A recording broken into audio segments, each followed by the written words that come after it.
How's everyone doing? Hey, Chief Trotter, thanks for joining us. This is the study session from 4 to 5:30.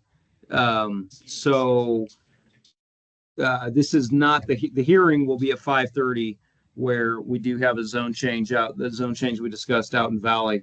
But study session is just that. It's a study session with the commission going through the items they'll hear next month and other ongoing projects we have going on with the commission. But you're welcome to sit in on a study session and just observe what's going on.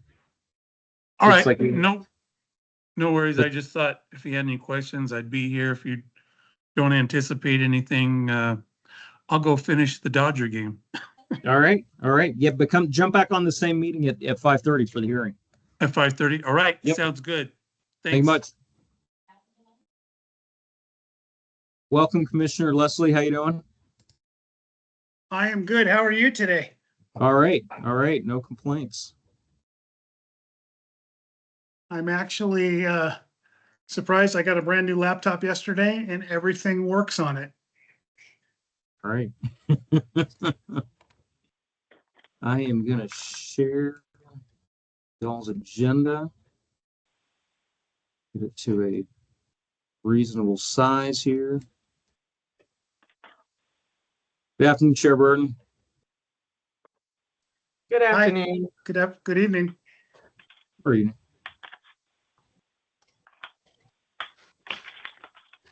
Are you all seeing the agenda?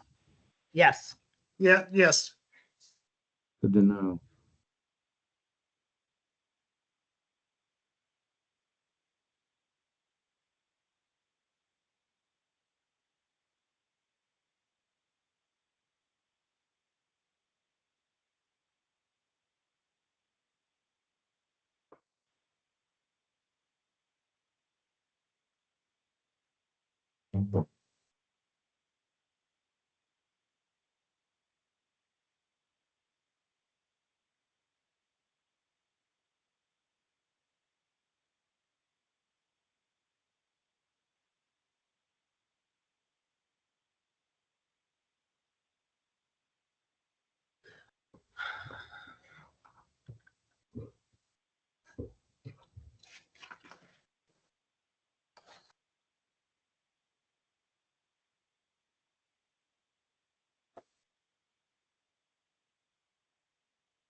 Okay, it looks like it's 4 o'clock. Are we ready to get started with the study session? Chair Burton, yes, we are. Looks like we've only got 2 commissioners so far. We've got 1 on the phone, and now we have 3. We have you, Chair Burton, and Commissioner Leslie, and Commissioner Tohi. I see a Bryce on. Not sure. That may be just me, a member of the public joining us.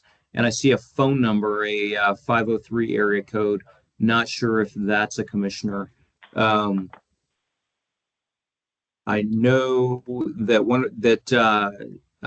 Commissioner Walsh is planning on using our Wi-Fi here at our office, so to join in. I'm not sure if she's here yet or not. Okay. Let's see. Looks like I'm getting email from Commissioner Wilson.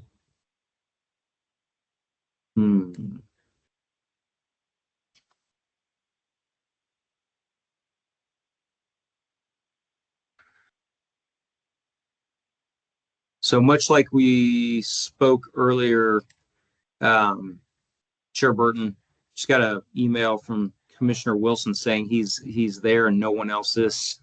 Oh, So there he is. He just popped in. okay. All right. He just emailed in the link again. All right. Well, we've got I'm counting 4 of the commissioners. Yeah, it looks like currently. just 4. I mean, as long as you think we're gonna have a quorum, I mean, we don't need it for the study session, so let's go ahead and get Nope, moving. we've got plenty to cover in the study session. And the first items in the study session may be less necessary. So we can go ahead and get going on those. So Chair Burton, if it's okay with you, we will start going through the items that are scheduled for hearing next month. Yep, let's go jump in. All right. So our first item for next month, and by the way, Chair Burton, as we discussed, we're going to try to go pretty quickly through these that won't require much discussion, to save more time for things that will require discussion. And we do have some discussion with you on the comp plan update, as we're really just a couple of months out from holding your public hearing to approve the updated comp plan. And we also want to discuss with you zoning ordinance amendments that we will be bringing to you. We anticipate in October regarding ADUs. So that's all on your study session agenda. But the first item for hearing next month that we will give you a quick overview on is CUP 2530. That's CUP for RV as a residence. Bob's managing that. So go ahead, Bob. All right. Thank you, Madam Chair. Thank you, Jess. And commissioners, this case is the Salinas RV as a residence. The applicant in this case is Jessica Salinas. And it's fairly simple, as you're probably used to with these. This is the vicinity map showing the location of it, which is down in the far southeast corner of the Valley area, the Valley subdivisions. And this is a nice little site plan she provided for us. So there's a lot of different things on here, including the garden area, and RV would be right over here. And this is a photo of the RV. And that is it. Any questions from the commission? I'm not seeing any hands raised. Thank you. Thanks. Next one, Madam Chair, CUP 2532. Also, CUP is a permanent residence, and Sophie will be presenting that. Go ahead, Sophie. Hello, Commissioners. This is McNeil RV as a resident, CUP 2532. The owners, the McNeil Family Trust out of Cave Creek, Arizona, and the applicant is Ryan Mahar of CD&E out of Flagstaff. The property is located at 6128 Big Game Trail in Elk Park Meadows, and the zoning is AR1. So this is a vicinity map showing the location of the property towards the southern edge of the picture. It's about 2 miles south of Lower Lake Mary. And this is an aerial photo of the vacant site. And this is the proposed site plan with the RV located towards the eastern end of the property. And this is the photo of the park model they're proposing. And neither staff nor the applicant has received any complaints or concerns from the public. Are there any questions?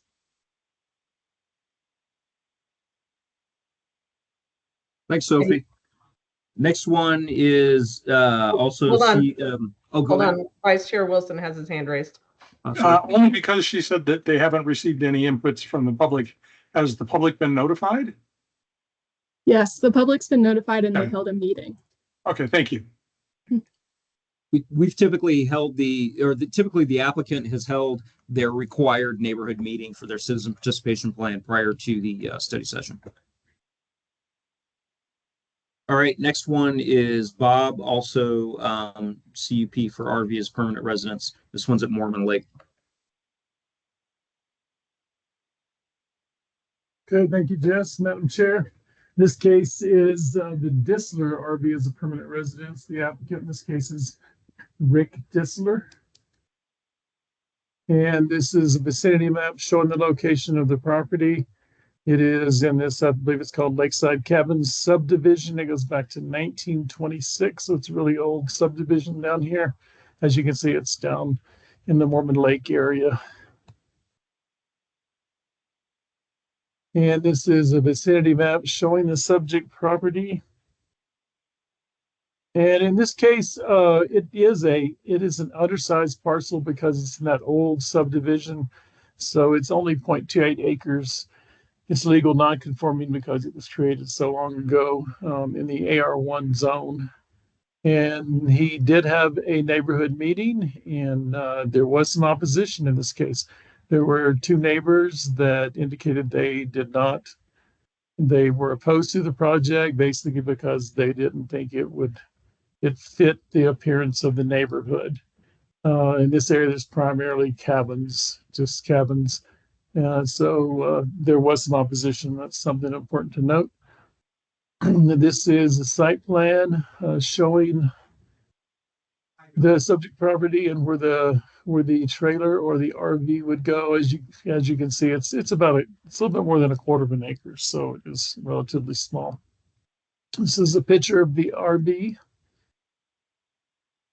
And with that, do you have any questions? I do have a question. What kind of screening are they proposing? If they've already got opposition from neighbors, I think that's something that needs to be addressed. Madam Chair, there hasn't been any proposal for screening. Okay, I think that's probably something they should consider. Yeah, there may be some trees. I can look and see it on this. Yeah, there are some trees here, but otherwise, I don't know of any screening they're proposing. And you said the neighboring area is mostly cabins? So it would stand out. Yes, it's pretty much all cabins, and it's relatively full out there too. I mean, it's been there, like I said, for 100 years, almost 100 years. So, yeah, it's mostly cabins. It's not the normal place we can have RVs, I would say. Vice Chair Wilson, you have a question? Mr. Short, were the objections or the neighbors that objected adjacent neighbors or just neighbors in the area? I have not looked that up yet, Commissioner Wilson. Sorry about that, but I'll make sure to look that up to make sure. But they notified neighbors within 300 feet, not very far. That doesn't mean others didn't hear about it, of course. Word spreads sometimes. But I know someone had remodeled their house and they didn't think this is appropriate in that neighborhood. Okay, if we could know the answer to that question before our next meeting, that would be helpful too. Thank you. But thank you. Thank you. All right, any other questions for staff on this one? Doesn't look like it. Okay, let's go on to the next one. Thanks, Madam Chair. Next one is CUP 2522. Zach Schwartz with our staff will be presenting that. Go ahead, Zach. Madam Chair, Commissioners, this is Zach Schwartz with planning staff. In this case is CUP 25022, the Castellani horse boarding case. This case was actually on your last study session. And after the study session, we found that the access through the Forest Service required a special use permit from the Forest Service. So they hadn't gotten that. That's something that staff feels we need to have prior to moving forward with the case. I'm not sure that the applicant will be able to get it by the time that the staff report would need to be written and the noticing done to hear this case for this month. So if you'd like, Madam Chair, we could just skip over this case. Or if you'd like, I'm happy to. I have a short presentation ready as well. I think if there's a slim chance we're going to be able to see it, and I'm guessing that's the case because I was just told permits with the Forest Service are about 6 months out at the time, at earliest right now. So let's just go ahead and skip it. Sounds good. Thank you. Thanks, Madam Chair. Next one is CUP 2531, which is a conditional use permit for a campground, and Bob is managing this case. So go ahead, Bob.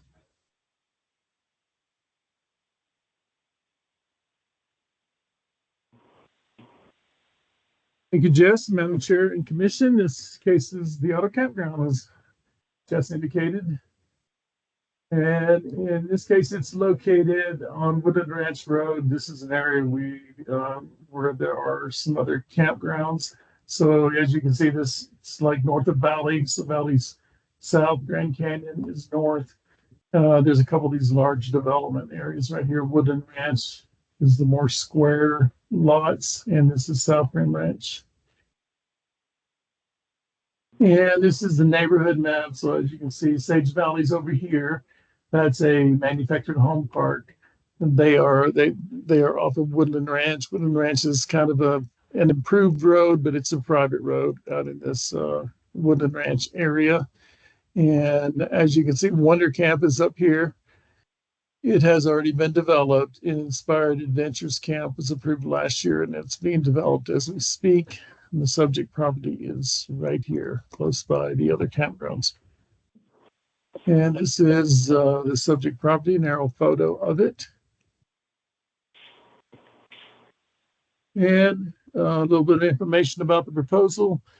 They're proposing 20 temporary dome tents. They're also proposing temporary restroom facilities that would be on a trailer. Seasonal operation, which is pretty normal for these, of course. They're required to be seasonal. They're talking about just one fire pit, fully managed and controlled by staff rather than a bunch of fire pits. So just one at one spot. And then, of course, dark sky compliant lighting. This is a site plan showing their proposal. So you can see they plan on having the parking all up on the road with two different accesses off of this Woodland Ranch Road, of course. And then the tents would be dispersed out in here in this nice little heart pattern.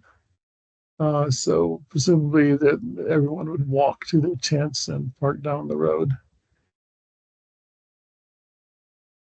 And with that, are there any questions from the commission? Vice Chair Wilson. Bob, excuse me, Mr. Short, could you go back to the topo map you had there, the previous slide? Are those 1 foot or? I am not sure what those are. If you got closer, I know there is topography out here, but I'm not sure how steep it is. My concern would be emergency access to some of those more remote campsite locations. If EMS or somebody had to get there, how steep is that? And would there be any way for EMS personnel to access that space? Yeah, I just actually sent an email to Chief Trotter, and who was with High Country Fire Rescue, and to make sure that he's okay with the way this is set up. So we're working on that. And then there's apparently a road that is maybe abandoned or something crossing this property.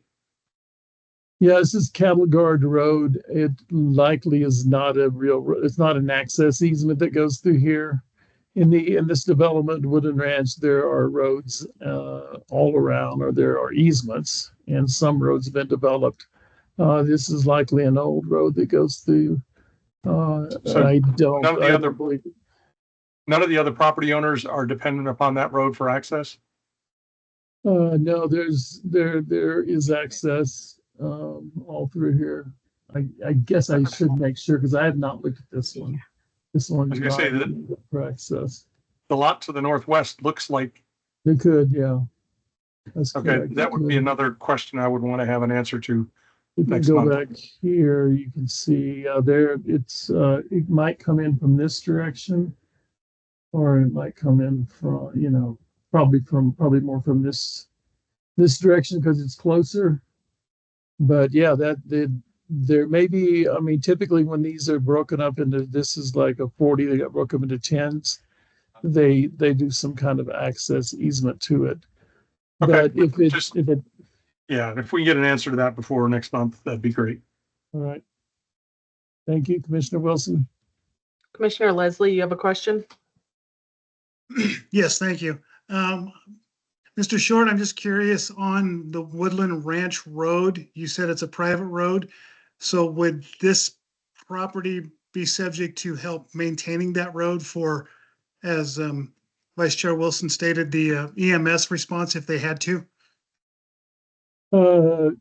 Typically, yes. The thing that has happened here is that whenever these other campgrounds developed, at that point, they were required to upgrade the road all the way back to the highway, to Highway 64 back here. Now, that was also a requirement for Sage Valley Manufactured Home Park, which developed in the 80s or 90s. So they were already responsible for the road going back. But that's something that we can definitely look at. I know at this point, this road has been upgraded. That doesn't mean that they couldn't help with some maintenance of the road. Okay, thank you. Any other questions? All right. Thank you, Mr. Short. Thank you. Let's go on to the next one. All right, the next one, Madam Chair, is CUP 2524. That is conditional use permit for residential use as a primary use in a commercial zone. And Sophie's managing it. Go ahead, Sophie. Okay, so this is the Bifano residential use in commercial zoning, CUP 25024. The owner is John Bifano out of Flagstaff, Arizona, and the applicant is Ronald Carter of CD&E, also out of Flagstaff. The property is located at 10775 Townsend and Winona Road out in Doney Park, and the zoning on the property is commercial general with a 10,000 square foot minimum, and the request is a CUP for residential use on a commercial zone property. So this is a vicinity map showing the property's location. You can see it's the one commercially zoned property surrounded by largely AR 2.5 zoning and then one open space lot to the northwest. And the request is for a CUP to allow use consistent with the surrounding agricultural residential zoning. So they plan to construct a single-family residence and then renovate an existing building into an accessory dwelling unit. In the past, there have been previous attempts at commercial development, leaving some existing infrastructure behind, but there is no current commercial activity on the property. And the rationale behind a CUP is to align the use with the surrounding agricultural residential zoning and retain CG zoning to preserve future commercial development opportunities. And this is an aerial photo of the site showing some of the leftover infrastructure. And this is the site plan. So their proposed single-family dwelling is towards the center of the property, and then they are planning on renovating the westernmost existing structure into an accessory dwelling unit. And the applicant has held a meeting, but neither staff nor the applicant has received any comments or concerns regarding this request. Are there any questions? I have one. What was that building on the right side of the property that exists? I'm not sure what the building was originally for, but they're not planning on doing any future developments with that structure at this time.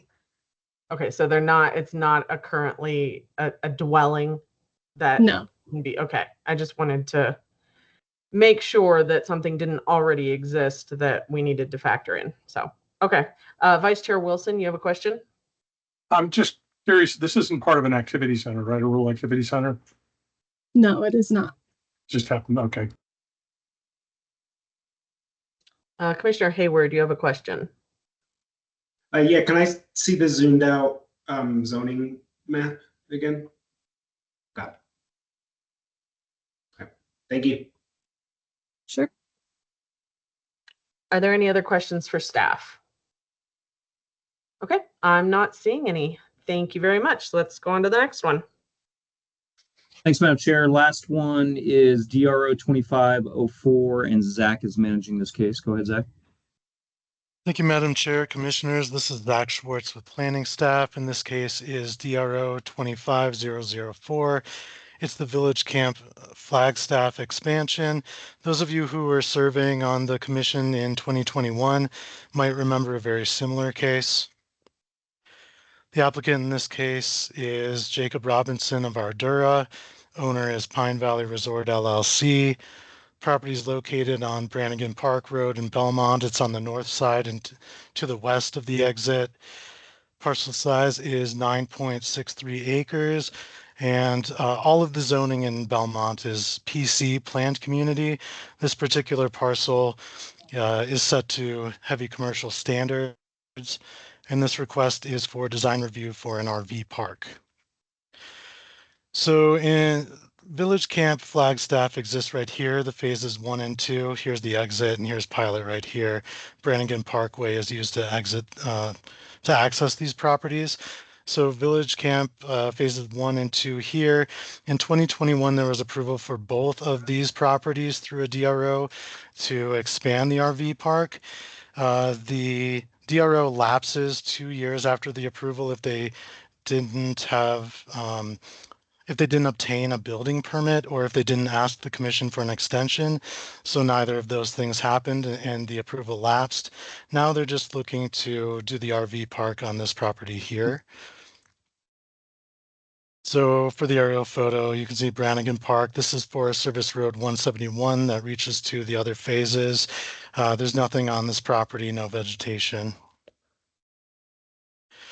So with this phase 3, the applicant is looking to develop an 86-unit RV park, also to have a registration and general store building that would be just over 5,000 square feet, and a cart barn for like golf carts that would be just under 3,000 square feet.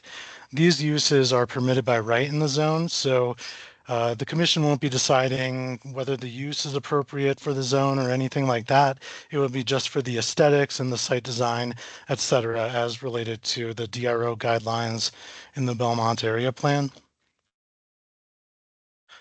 So here's a site plan. The applicant shows accesses off of Brannigan Park here and here, one off of Forest Service Road 171 here.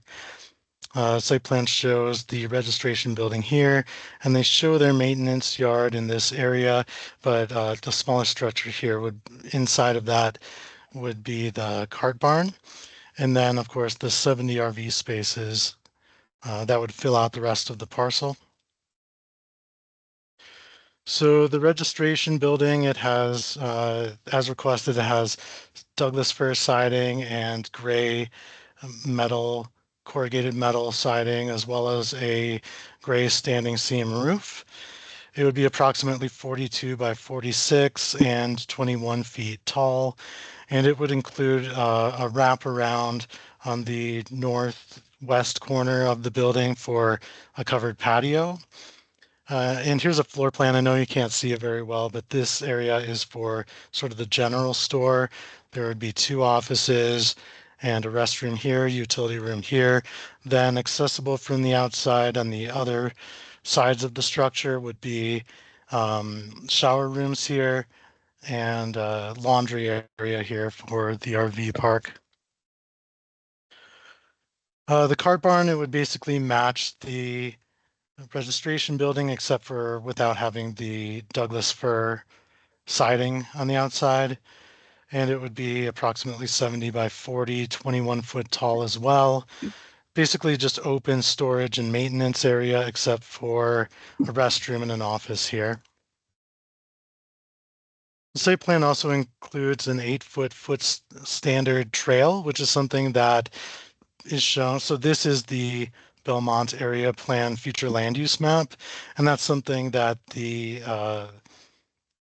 area plan wants to see be developed. So the applicant does show that along the rear here. And so, excuse the messiness of this slide, but it includes details on fencing, signage, landscaping, and lighting. So you can see lots of landscaping shown. It should meet or exceed the zoning ordinance requirements along Brannigan Park Road. The applicant is also showing a berm that I have details on the next slide, but it acts as sort of a buffer from Brannigan Park and the highway on this side. On the north side of the property, the applicant is showing what they're describing as a wildlife-friendly fence. I'm not sure that this meets that exact design, but definitely I will review with the urban wildlife planner and make sure that they do a wildlife-friendly fencing here. That's something that was approved. Basically, this approval, or what's shown on this site plan, is what was approved in the last design review overlay. So I know that we have language for a condition that meets the wildlife-friendly fencing, but I'll work with her on that. Also shown is here with this blue symbol here, that's where they're looking to have their entry monument. It would be 12 feet tall is what they're requesting. And a wayfinding sign right here, that would be 6 feet tall. And lighting throughout, which of course would be dark sky friendly lighting.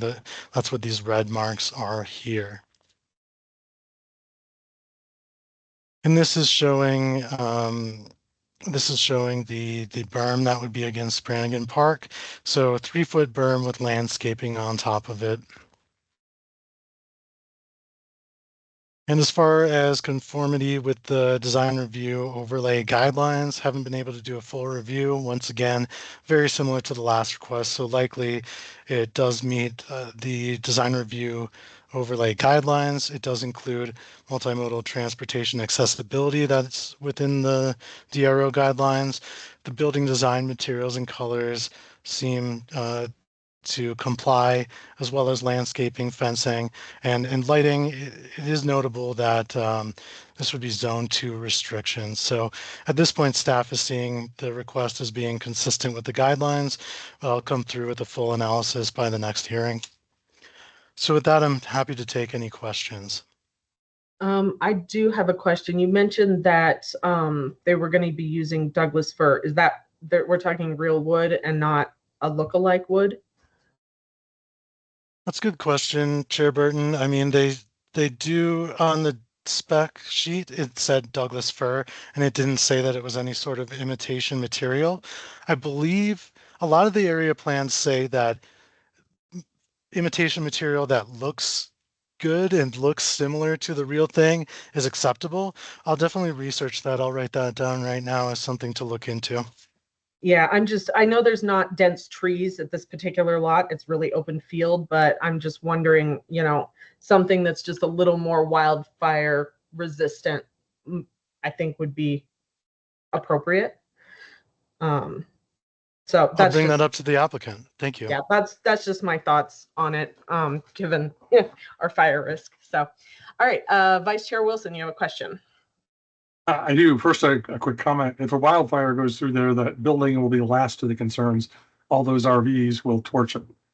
And my question regards the fence on the north side of the property. Will that fence the foots in or off the park?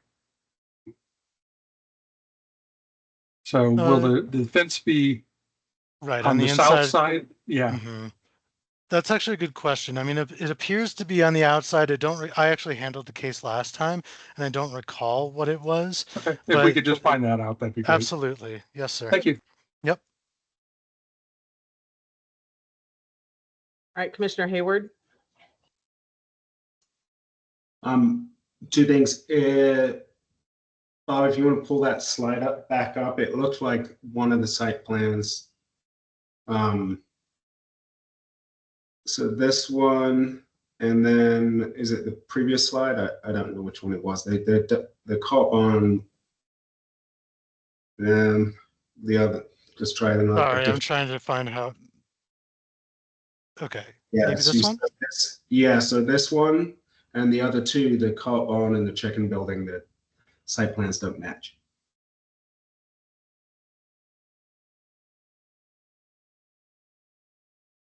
Well, thank you, Commissioner Hayward. I think part of it is they were sort of reusing some material from the past and introducing new. So I'll make sure that they match. That's a good comment. Thank you. And then I had a question regarding potential conflicts of interest. I don't have any current projects where I'm partnering with the owner of this project, but I have discussed that with them previously. What's the take on that? I think that's something probably we can discuss outside of this study session. And I don't know if Angela will be able to weigh in or not, but certainly Mr. McNeely and I can guide you on that. Okay, let's do that. Okay. Thank you. Thank you. All right. Any other questions? Okay, not seeing any. So I think it's on to administrative renewals. Thanks, Madam Chair. We have two administrative renewals that staff is currently reviewing. So just want to see if any of the commissioners have questions on these two admin renewals. One is for a essentially like a church camp in the Happajack area. And the other one is a combination manufactured home park, RV park, camp store at Lake Mary. I assume that it doesn't even get to the administrative renewal part if there's been any complaints or anything posed against it. Good assumption, Chair Burton. Yes, they are not eligible for renewal if they have any violations. So that's something that we confirm before we administratively renew them. Likewise, if there are any complaints, we post the site for renewal, and if there are any complaints, then we look into those complaints. Are they anything that have to do with the conditions? Would it bring to staff's attention any violation of conditions? If the complaints are warranted, then it can require the application, the renewal, to go back to public hearing as opposed to being administratively. And we're not aware of any complaints on either one of these cases at this time. Okay, Vice Chair Wilson, you have a question on one of these? Very similar comment actually to yours about public input. When we are presented with these, it would be helpful to know whether there was any public comment whatsoever, because they are posted. Is that correct, Mr. McNeely? I believe Bob and Sophie, do we know if these two are posted yet? No, usually they're in a- not posted yet. Yeah, they're not posted yet. We usually bring them up to, as we go through cycles of renewals. Okay. We put them on this agenda to make the commission aware, see if the commission has any questions on any of these. Often commissioners will remember, some of these old cases. But once they're posted, that's when we would let you know if there were any complaints. Is this the only time we're going to see these two? Assuming if there are no violations discovered and no complaints, yes. Okay, it would just seem more logical to post it, get public input, and then ask our opinion, so that we can make an informed position rather than waiting to see if there is some at a future point. So just a thought to share. Thanks. Absolutely, thank you. I see a Tina with their hand raised. Is that Commissioner Berger?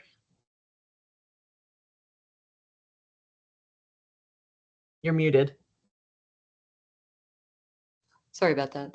Just No have a problem. question. As we're going through climate change and there's changes in flood zones and all kinds of things that go along with topography, are those things that sort of get looked at as well as we go through any kind of conditional renewal, or are they just looking at just they're okay on the use? Thank you, Commissioner Berger. And the CUP renewal is just about the use. When building permitting comes into play, that is when we confirm is the property in floodplain or not. We do have a couple areas in the county where we've had some floodplain map revisions. But if a site is requiring permits, building permits and engineering permits, or wastewater EQ permits, then we would look at any changes in floodplain and whether or not a floodplain development permit would now be warranted.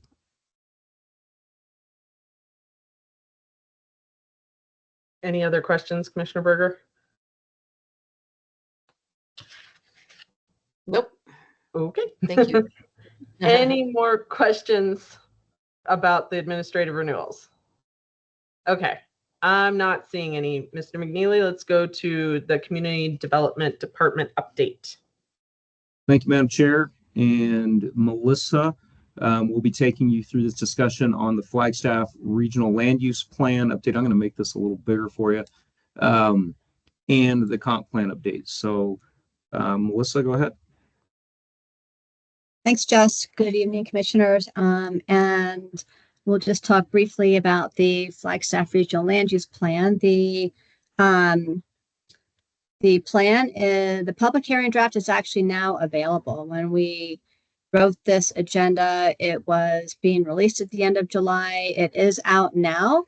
And so that's up on the city website. If anyone would like the link to that, I'll be happy to share that with you. And then these hearing dates are set for City Planning and Zoning Commission and City Council. The locations are still being ironed out, so they should be determined and decided upon this week. And then there'll be a postcard mailer that will go out, I believe, to the, okay, we're seeing a different view right now. If you go back to the agenda. Sorry. So there'll be a postcard mailer that will go out announcing these same hearing dates. So there are, the city has what's called a citizen review session. That's August 27th, which is the same night as your hearing next month. And then public hearing number 1 is September 10th. And then public hearing number 2 with the Planning Commission is September 24th. So their Planning and Zoning Commission will have essentially 3 different meetings, 2 of which are public hearings. And then that will, depending on how it moves forward, assuming it will move forward to City Council on October 9th. And then remember, this is all in advance of the ballot measure, which is scheduled for May of 2026 for city residents. As we've been letting you know, that we're planning on scheduling public hearings on the regional plan with county commission and board of supervisors after our comprehensive plan process has been concluded. So after that's been adopted. So we can go ahead and just, I'll just go ahead and send the link to the public hearing draft to all of you.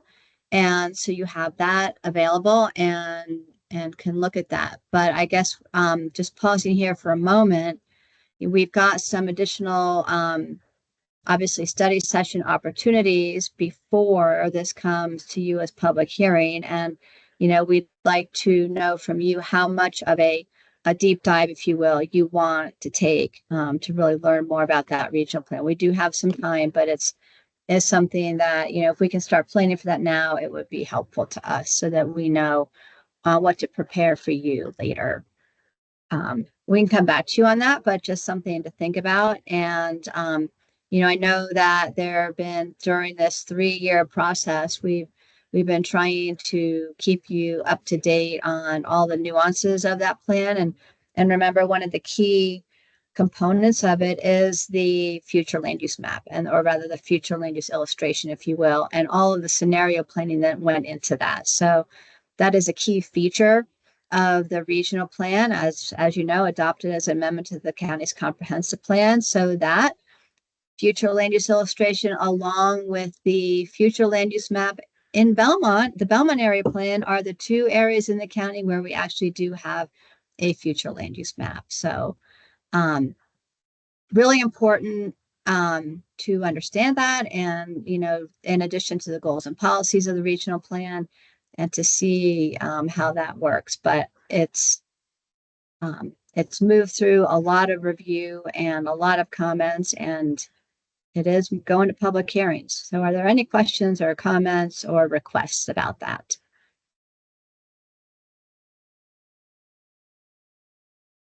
I'm not seeing any.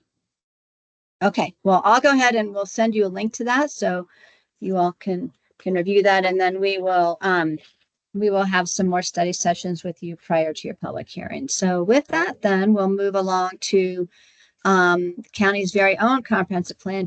You don't need to go up, Jess. I'm going to go ahead and share my screen. All right. Let me do that right now.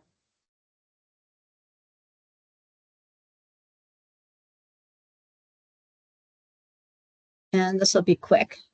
Just do a quick view on where we are with the comprehensive plan.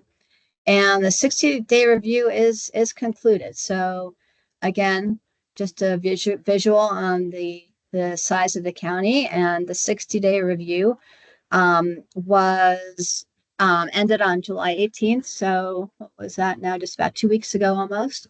We received a total of 195 comments from pretty much across the county. We'll talk a little bit about those. But first, I did want to give you just an update on the schedule for adopting the comprehensive plan. The advisory group will be meeting again on August 7th. That is in a week from tomorrow, to go over the comments that we received and to talk about several comments that need additional input from that group. So that will be next Thursday, starting at 5. And then, as you all know, we have an opportunity where you all can join with the Board of Supervisors in another joint work session in the council chambers. I'm looking at this. I believe that actually starts at 3:15. Is that right, Jess? I will check real quick. On I was August thinking the exact 26th. same thing. Yeah, so I'll correct that, and we'll send you a meeting invite. But I do believe that begins at 3:15 on August 26th in the council chamber. So again, an opportunity to meet jointly with the Board of Supervisors and again, go through some specifics about the comprehensive plan and talk about some of the comments that need some discussion.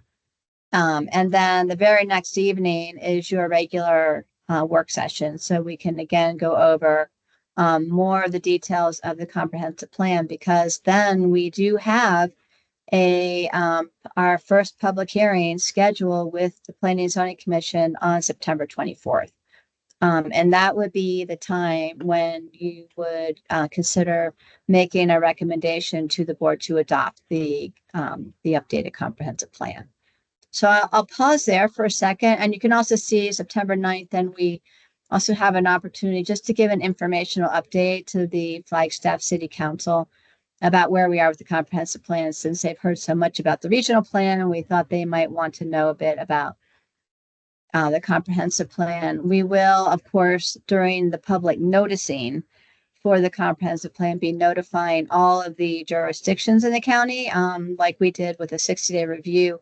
And then the newspaper noticing is quite extensive as well. So I'll just pause there for a second, and then we'll talk about the final dates for the comprehensive plan. Does anyone have any questions or comments about the schedule going forward? Commissioner Best? Thank you. I got on the plan yesterday, I think it was, and I could not access the comments. And I'd kind of like to print out, I made a few comments that I might want to print a few of them and have them in hand and go to the August 7th meeting, just in case I can comment there. Is there a way that I can see the comments? Where did you access the? Well, I just went onto the site that I normally went on to make the comments, Okay, and I didn't see the comments. they're still there. Are they? It's just that it's closed for commenting. You can still see all of the comments.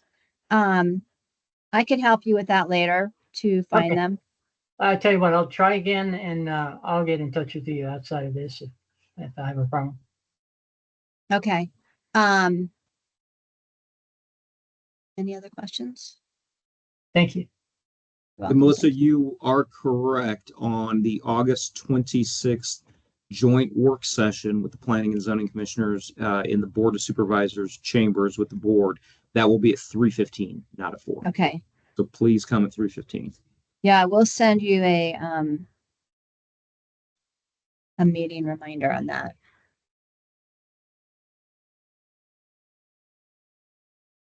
And then, okay, so then moving on, then after September 24th and your public hearing in October on the 7th, we have another opportunity for another work session with the board so that they can, again, become familiarize again with the comprehensive plan and look at specifically the format, the structure, hopefully be familiar with the goals and policies and the content, and get them prepared for their public hearing, which is now scheduled for November 18th in the evening. And just remember that that's adopted by resolution, and that would take effect 30 days after it's adopted. Any questions on the schedule before we move into some more details? I'm not seeing any. Okay.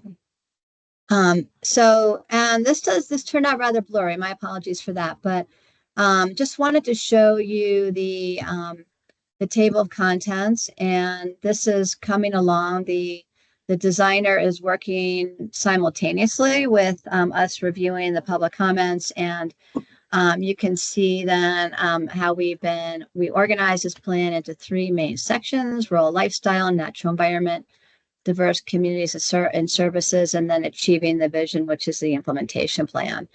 So just kind of, again, to show you the structure and the organization of this plan. And then I will just give you a quick view. So this is the design work in process. You can see then that it is in a horizontal format, and there's been quite a bit of work already into the design and the photos, the layout. You'll see their color codes for the different sections. It will be hyperlinked, so you'll be able to jump to the different places from the table of contents, and then, excuse me, also going down to the implementation table. But I'll show you then, for example, this is the resilient economies and housing chapter. And then at the end of each chapter, we have the goals and policies. And you can see some of the goals and policies have additional goal details or perhaps an implementation strategy. And then again, the implementation strategy goes, is related then to the implementation plan, which is right here. And that's by number.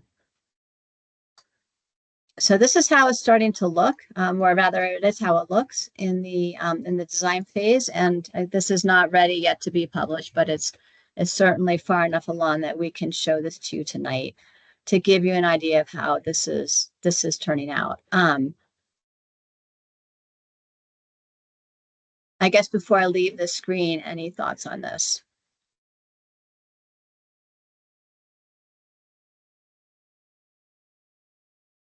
I'm not seeing any hands raised. Okay. Then the next thing we wanted to mention, just to talk more about the comments. So this is a real rough graph showing we had 195 comments, and you can see the comments by chapter. So land use had the most number of comments, 24, and then followed by sustainability, energy, natural environment, transportation, and public transit.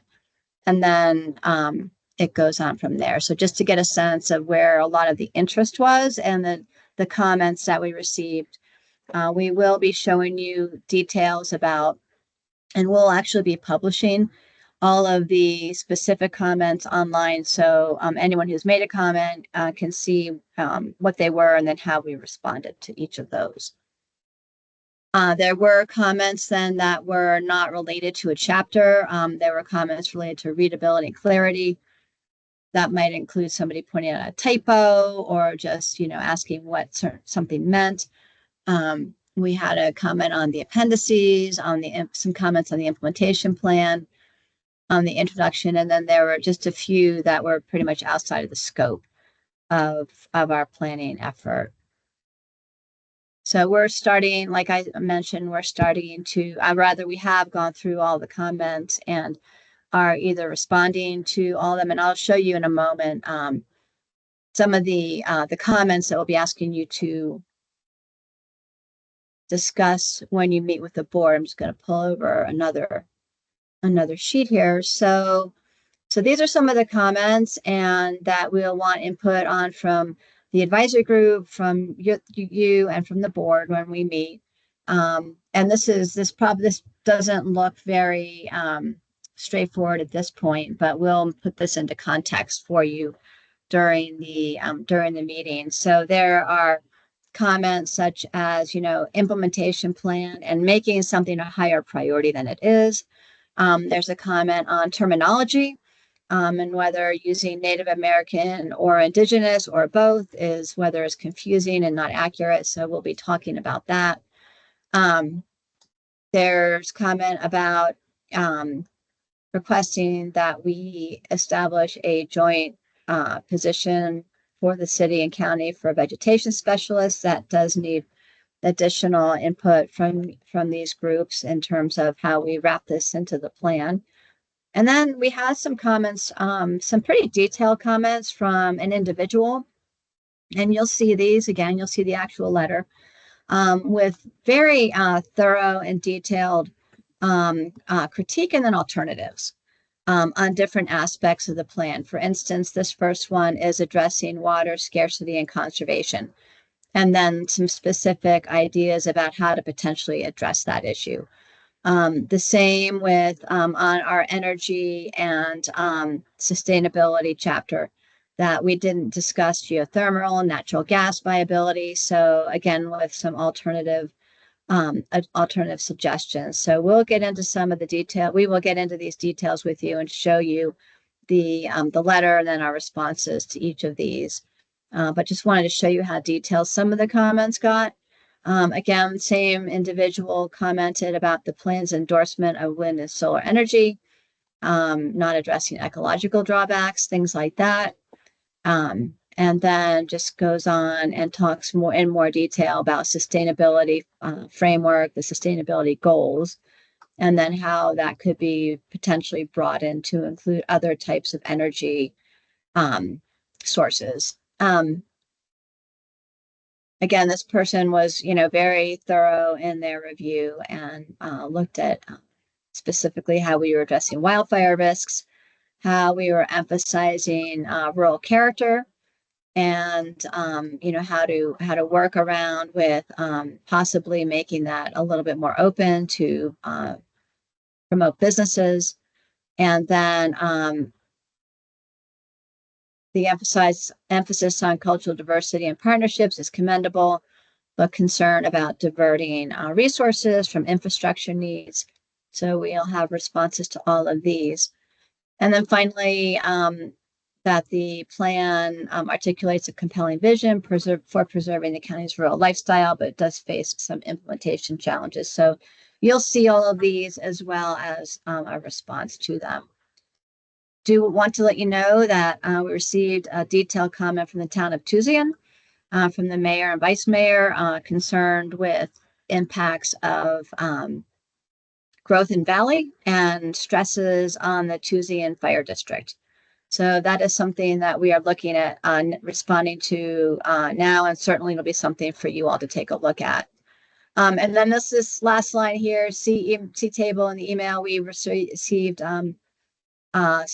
multiple comments from Arizona State Land Department with specific notes on different items in the plan. So we, again, will have a response on those. Many helpful comments.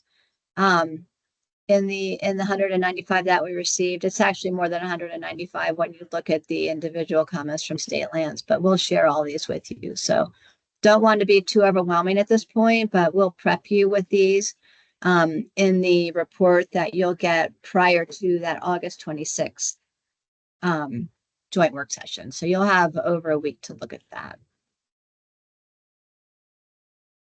And then just wanted to wrap up and ask if you've got any questions or comments right now, and more importantly, to ask what you think you might need to help you work through this, besides all of the details about the public comments, as well as looking at the actual plan itself. So we are working on having the public hearing draft prepared by September 1st, but we'll certainly be sharing this with you before your August work session. Commissioner Best? Thanks. I did just go in the way I have normally been going in, and I could not see the comments. And that to me is really important because you can just kind of browse through the whole thing and make notes about the particular comments that you care about and deal with them that way. So. Okay, I'll take a look at that and get back with you, make sure that they're available. Okay, thanks. Yeah, thanks for pointing that out. Commissioner Berger? It'd be really interesting to see, since there's such an overwhelming, I was just out at the South Rim, by the way. I led a drive out there for the North Rim. It'd be interesting to see on the overall map in Valley and surrounding areas how much is kind of under review right now, since the concern is so much into water and fire. Could you repeat that? You broke up a little bit.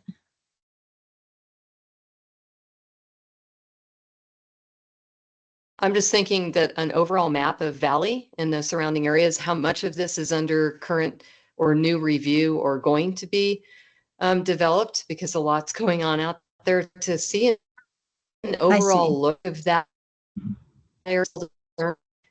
fire and water.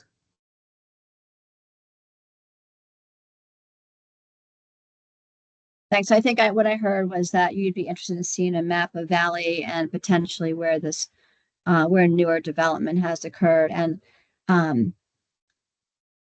yeah, we had, so the Valley area plan was the current Valley area plan was written and adopted in 1999, I believe. And then it is due for an update. And as you all know, then once this comprehensive plan is done, then the Board of Supervisors will make a call and direct staff which area plan to work on updating next. So that kind of detail will certainly be part of the analysis for that area plan update. Thanks, Melissa. Commissioner Best, you have your hand up? I do.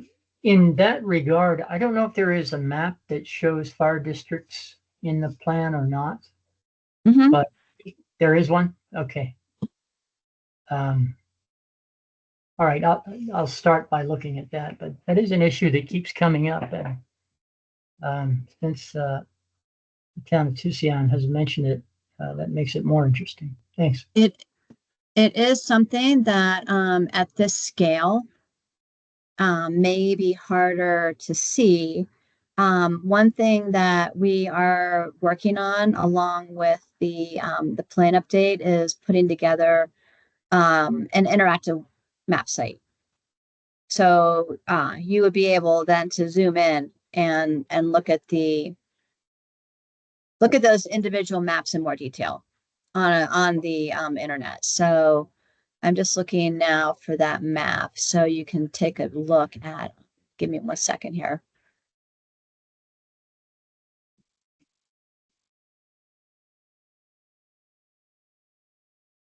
So you can get a sense for what we have, but it is certainly a map, again, at this scale that you might have to really do the squint test to see the different boundaries of the different fire districts. So let me share this with you. Hold on. Here we go. So this is the and it's probably going to be, I'll try to zoom in as much as possible. But here you can see all of the fire districts.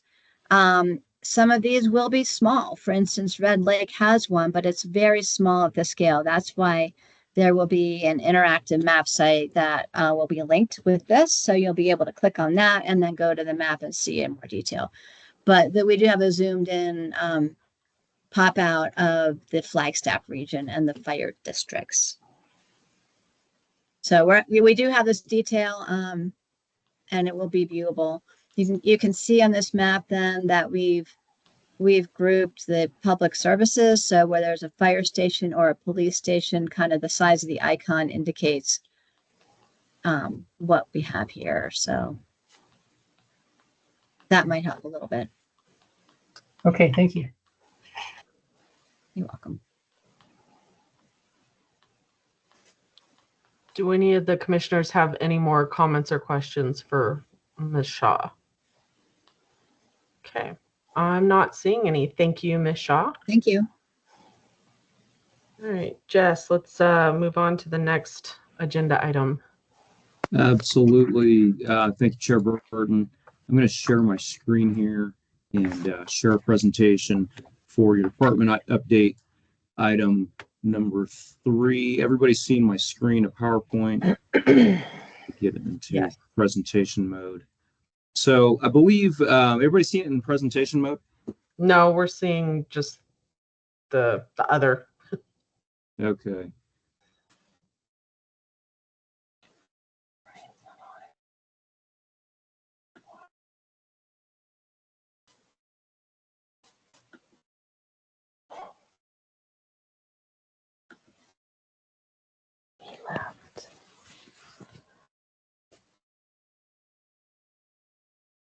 Get this into presentation mode.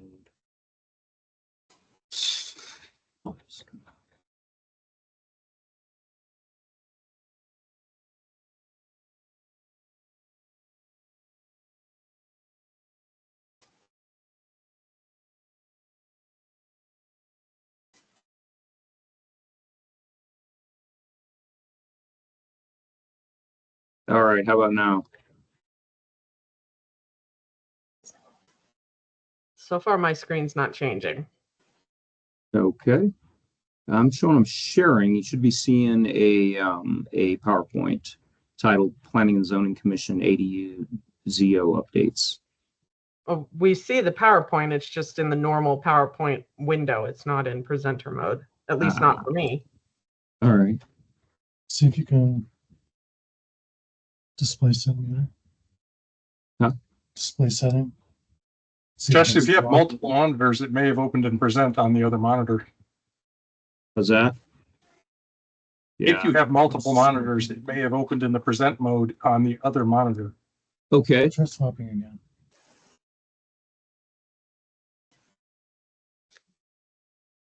Try to make some.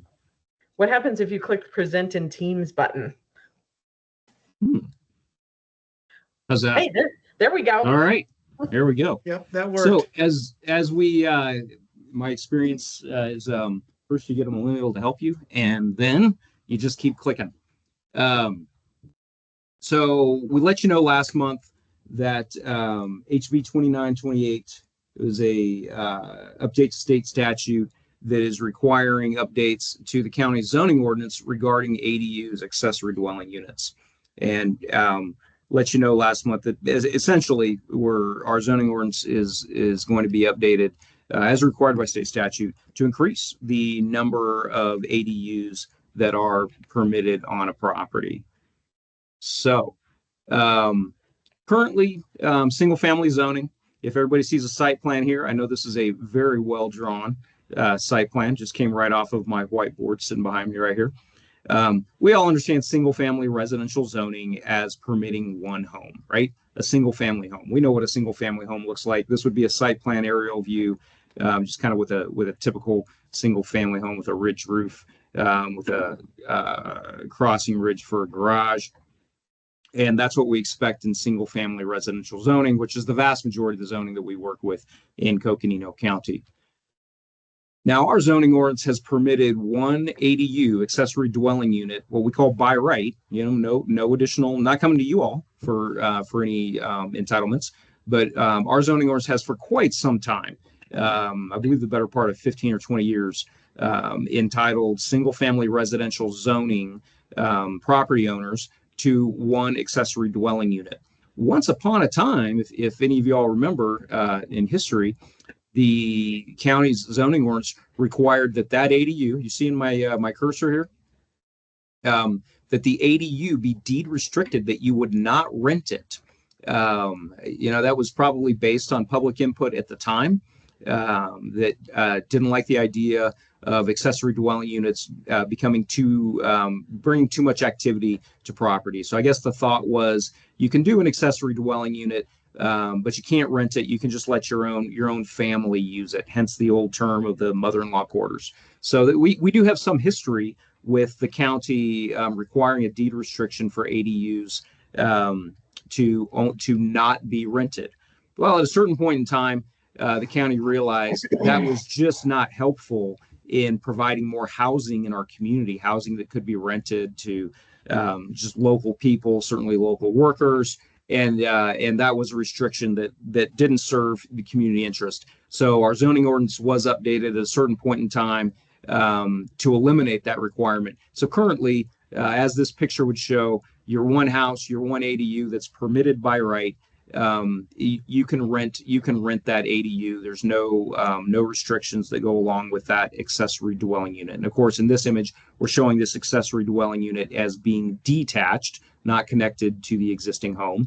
But under our zoning ordinance, you could let that one accessory dwelling unit that you're entitled to could either be attached, connected to your home, or detached. Per this state statute update, per HB 2928, all single-family residential zone properties within our county are going to be entitled to two accessory dwelling units. Okay, one will be required to be attached, connected to the home, and one can be detached. So that's a big change. That's a big update. Just FYI, as you might assume, most of the ADUs in our county have been detached. That just seems to be a preference. People like the idea of a casita, the accessory dwelling unit guest house being detached, maybe a little more privacy. But this is what HB 2928 now entitles on all properties in the county is one attached and one detached ADU. Now, if you happen to be on a property that is 1 acre or larger, as we all know, that's quite a few properties, probably the majority of the properties within our county, you're actually entitled to now a third ADU, one attached and a second detached. We think with this scenario that with this entitlement that we will update our zoning ordinance to reflect per state statute, we think we're not going to get as many takers for the attached ADU. The detached ADUs seem to be a lot more popular. So this illustrates what a 1 acre property or larger will be entitled to in the future is 1 attached and 2 detached. This is what it'll look like on a 1 acre plus property. The house and these 3 ADUs for the 1 acre plus property. One thing that we will point out on the 1 acre plus properties that would allow the second detached ADU is that HB 2928 states that the county may, should the county decide, require that this second detached ADU be deed restricted for affordable housing. And they define that specifically to being rented to someone, to a family or a person who is under 80% AMI. Somebody remind me what AMI stands for. Area median income. So our HHS currently does qualify people in our county for different programs in which they verify, and this is a very standard measure that someone, an individual or family, is under 80% AMI, area median income. And that chart is actually available at the HHS website if you wanted to see what those amounts are. So again, this is a May, and this is a discussion I wanted to have with the commission in your study session here, is discuss what the pros are. All right, we know from our comp plan update and all the community input that we've received in updating our comprehensive plan that the community is very concerned about affordable housing. The community needs affordable housing, no doubt about that. So that's a pro with this opportunity to make the choice as a county to require that this second ADU on properties of 1 acre and larger be deed restricted for affordable housing. The other pro would be if that second detached ADU is restricted to be affordable housing, that would limit that ADU from being short-term rented. We have STR is our acronym for short-term rentals, such as Airbnb, VRBO. The county has a short-term rental ordinance that our department administers, and the county under that ordinance has an STR permitting process. So all short-term rentals are required to be permitted. We're currently at about right at 1,000 in the unincorporated county permitted short-term rentals. So the pros, we need more affordable housing. This would limit those second detached ADUs from becoming short-term rentals if we go this route of restricting them for affordable housing. The cons, this is difficult to administer. This would be tough to confirm at all times. So HHS, I met with Director and Deputy Director of HHS, Health and Human Services Department for the county yesterday. They would be willing to income qualify people to confirm that they would be eligible to rent this restricted affordable housing ADU. The Community Development Department, our department, as the building permitting agency, would be required to attach that deed restriction we discussed to the permit in our permitting system. Wouldn't be an easy way to administer it, but we realize you all as the commission have input on how we amend the county's zoning ordinance. You'll be making a recommendation to the board, and we anticipate that possibly the board will be wanting to take this opportunity that state statute is offering us. So with that, in your discussion, I'd like to let you know there are some setback considerations. As you know, the zoning ordinance regulates setbacks. The state statute states that that ADUs cannot be required to have greater than a 5-foot side setback. We don't see that being an issue, especially on the large lots, because if you have a lot of room to work with, you probably don't want to put your ADU at a 5-foot setback. Regardless, that's what state statute states. So we will be required to have our zoning ordinance reflect that requirement. We do have ADU size limitations. Currently, the county's zoning ordinance limits accessory dwelling units to half the size of the primary dwelling, not to exceed 1,000 square feet. The state statute is a slight change. They are requiring us to update our zoning ordinance to allow the ADUs to be 75% in size of the primary dwelling, but also not to exceed 1,000 square feet in size. Currently, our zoning ordinance has some separation requirements that encourage clustering of accessory dwelling units on a property with the primary dwelling. We can retain some of those restrictions that our zoning ordinance has had in the past. We feel that we're going to need to make them a little more flexible on the separation considerations. When you start grouping buildings together, especially when those buildings are on on-site wastewater systems, such as septic systems, you have driveways, you have vegetation on the property, we're going to have to get a little more flexible with how you lay out the separation of ADUs in relation to the primary dwelling on these properties.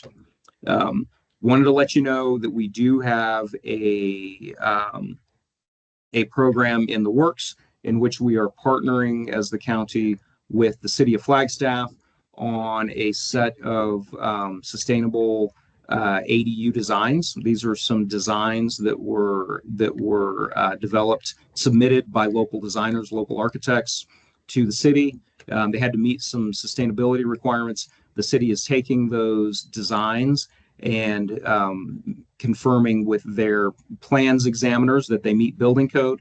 And then the city will be offering those designs for a reduced price and already approved through a model plan program.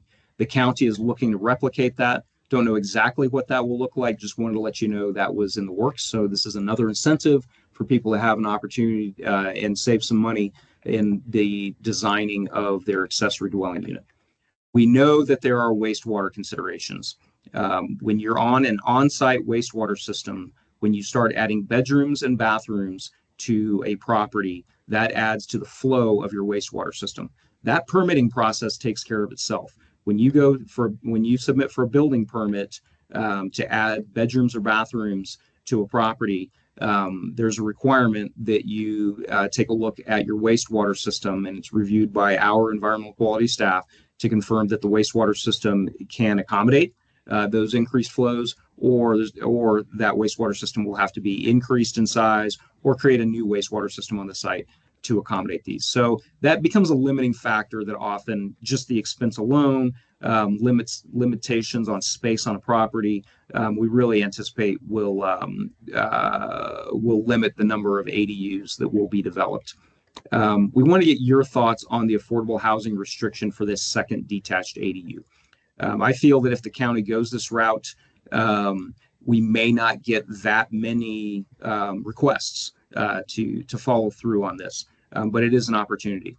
So with that, Chair Burton, I just wanted to open it up for discussion with, I know we may want to take a little break here, but see what the commissioner's thoughts are, really see what are you thinking on with pros and cons, what are you thinking in the way of would you want to recommend or not that this second detached ADU be restricted to affordable housing? Vice Chair Wilson.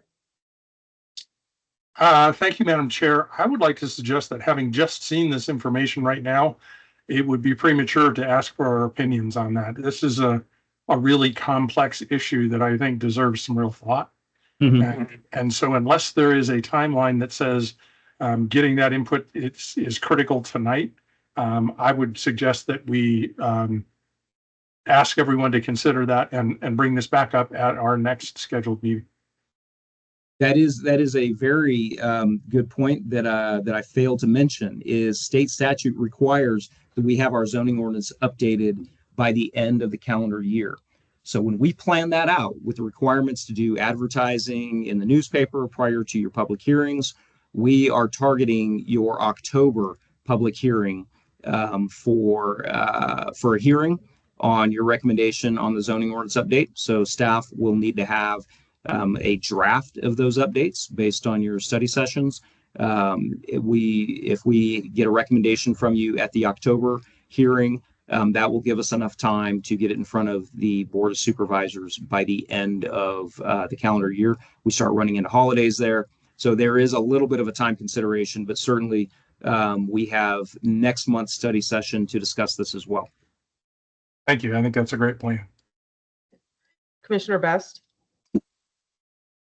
I agree with the general sentiment of Commissioner Wilson's question.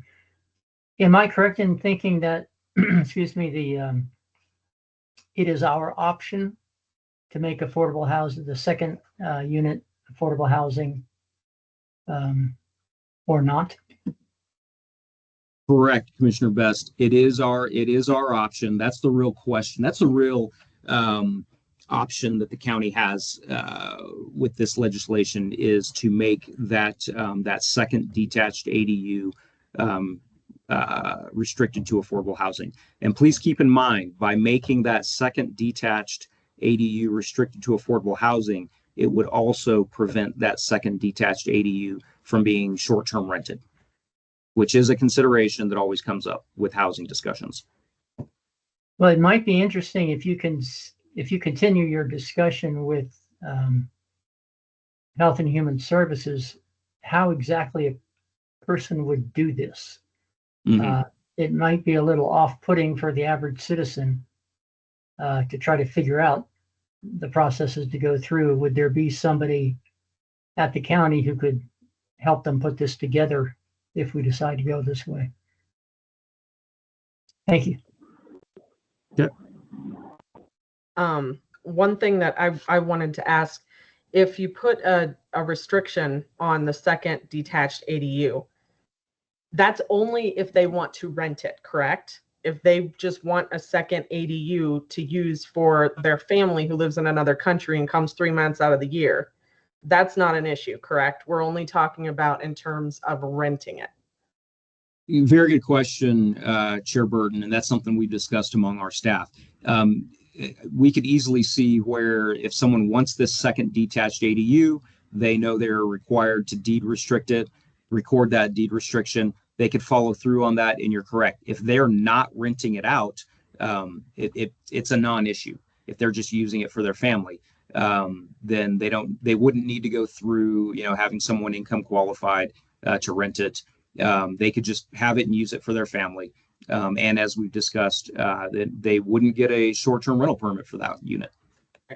Yeah, that's the only thing that was coming to my mind because it's so expensive here. I could see a younger couple having the property and having each person's parents in separate ADUs on the property. So I just want to make sure that we're not impeding something like that. So, okay, does any, yep, Commissioner Towhee. Oh, you put your hand down, or did she fall off? Oh, looks like she got dropped off the call. Do any other commissioners have any input or thoughts for Mr. McNeely? Okay, I'm not seeing any. Oh, Commissioner Towhee, did you have anything you wanted to add?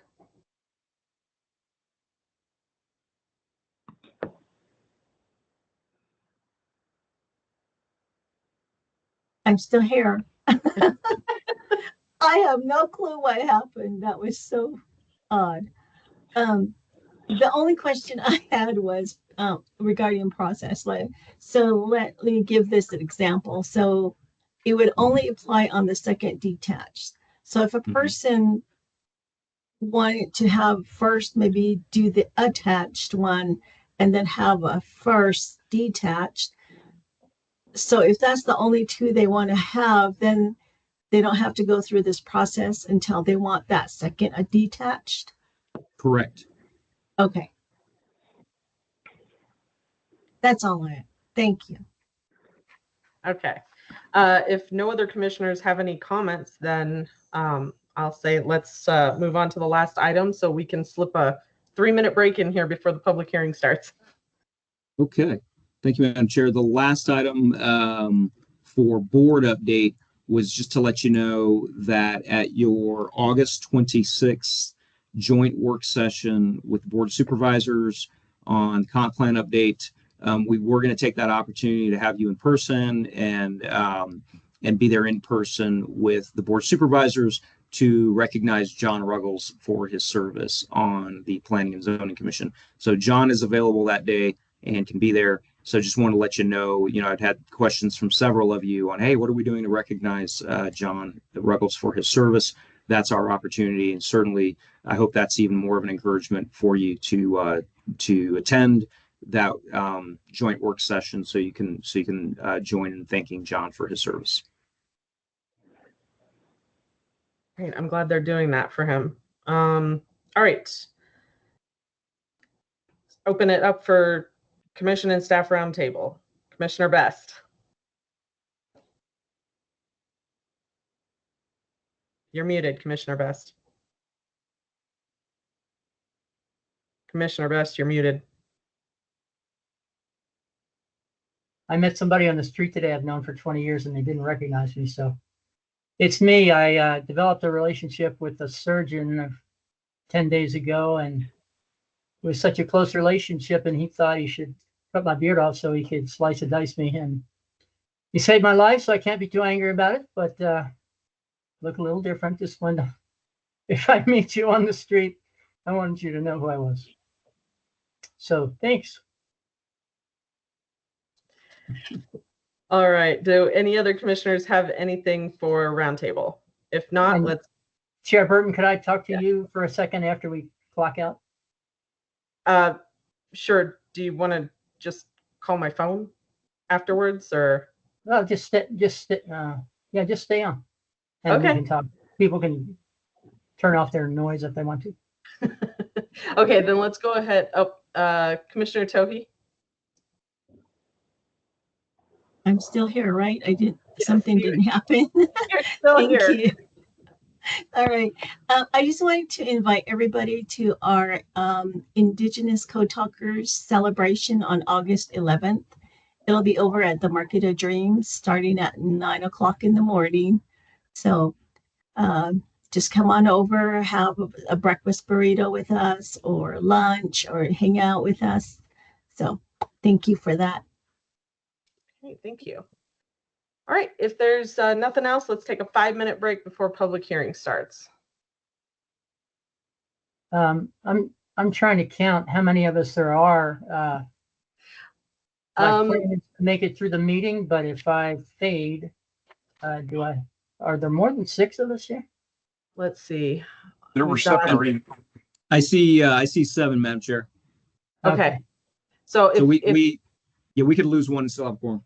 yeah. Okay, I will do my best to stay in, but if it's not going to work, then I'll let you know before a case, after a case, and before the next case, so I don't make a mess. Okay. Mr. McNeely, is that fine? Is it an all or nothing or? No. If Commissioner Best is on, on the start of the hearing and can participate in agenda items, great. And then what we would ask is if you're going to drop off, Commissioner Best, send in the chat or just let us know. Like, hey, I am now dropping off the meeting. We've then put in the minutes that what time Commissioner Best dropped off the meeting, and then once he's off, then obviously he's not voting on the items that he's not participating in. Okay. Sounds good. All right. you. Well, we've got about 4 minutes. So I'll see you all back in about 4 minutes. Thank you much.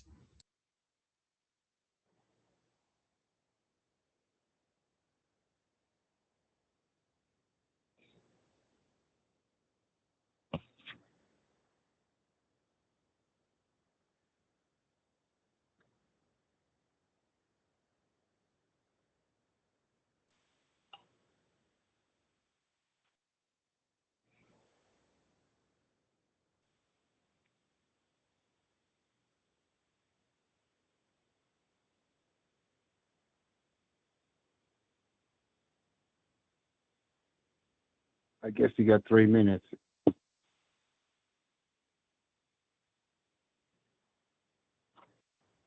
The only thing about Fox News, we kept these guys at night all day long. It's the same thing over and over and over. If you listen to it at 6 o'clock in the morning, it's the same. Yeah, it's cable. It's cable. people 24 hours. Yeah. Just so whoever's talking right now knows you're not muted.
All right, Mr. McNeely, is staff ready to go?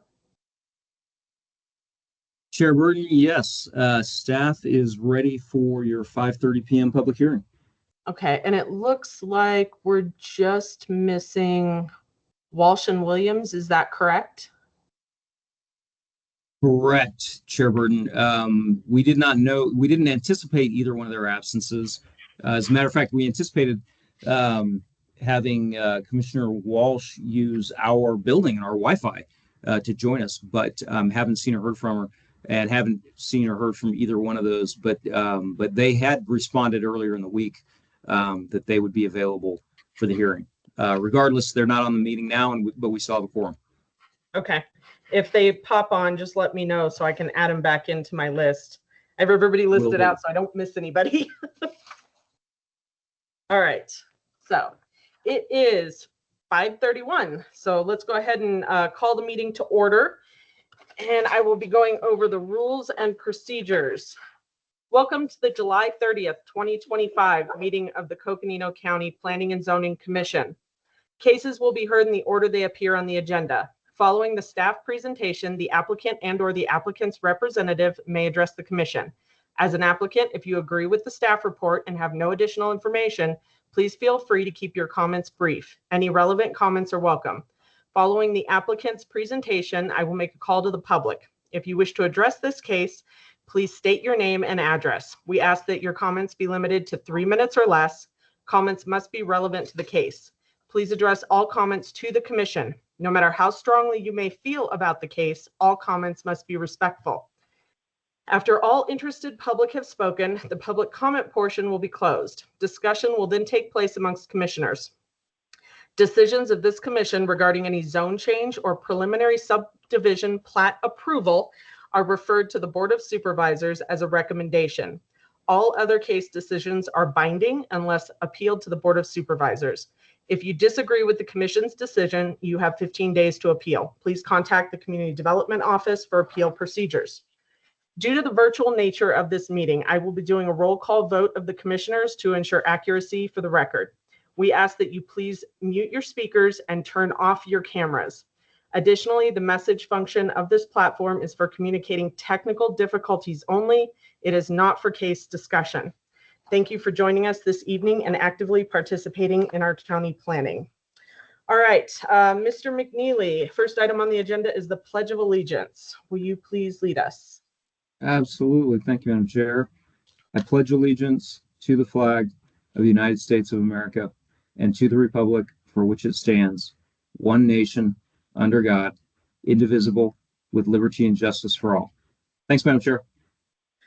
All right, second item on the agenda is approval of the minutes. Are there any modifications or anything that any of the commissioners need to make to the minutes? If not, I'll entertain a motion for approval of the minutes.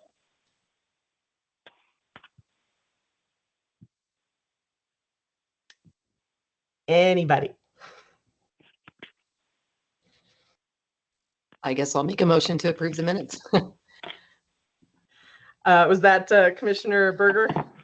Yes. Okay. Do I have a second? I will second. Okay, who was that? Commissioner Leslie. Leslie. Leslie. Okay. All right, so I have a motion by Berger, a second by Leslie. All in favor, please vote aye. Commissioner Towhee. Aye. Vice Chair Wilson. Abstain.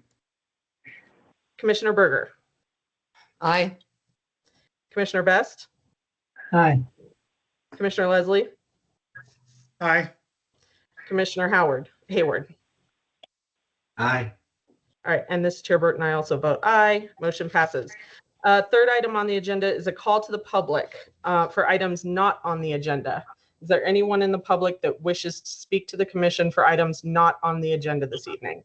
If so, please raise your hand.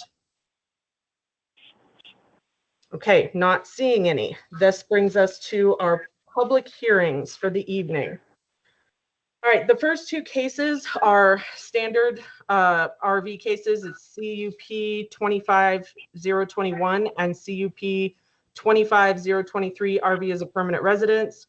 One of these does also include a request for 2 storage containers.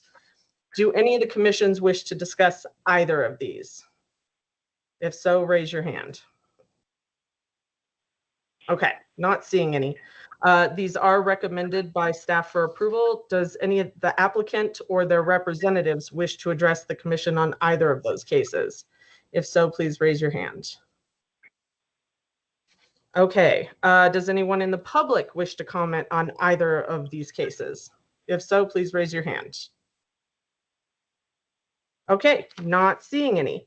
So I'm ready to take a motion, and it will be for, please make sure you reiterate both CUPs when you make a motion or make 2 separate. So I'll take a motion for approval. Madam Chair, I make a motion that we approve CUPs 25-021 and 25-023 as presented. I need a second. I'll second. Okay, who got there first? Commissioner Towhee. Lady, as always. So. Okay, I have a motion by Vice Chair Wilson and a second by Commissioner Towhee. All those in favor, Commissioner Towhee. Aye. Vice Chair Wilson. Aye. Commissioner Best. Aye. Commissioner Berger.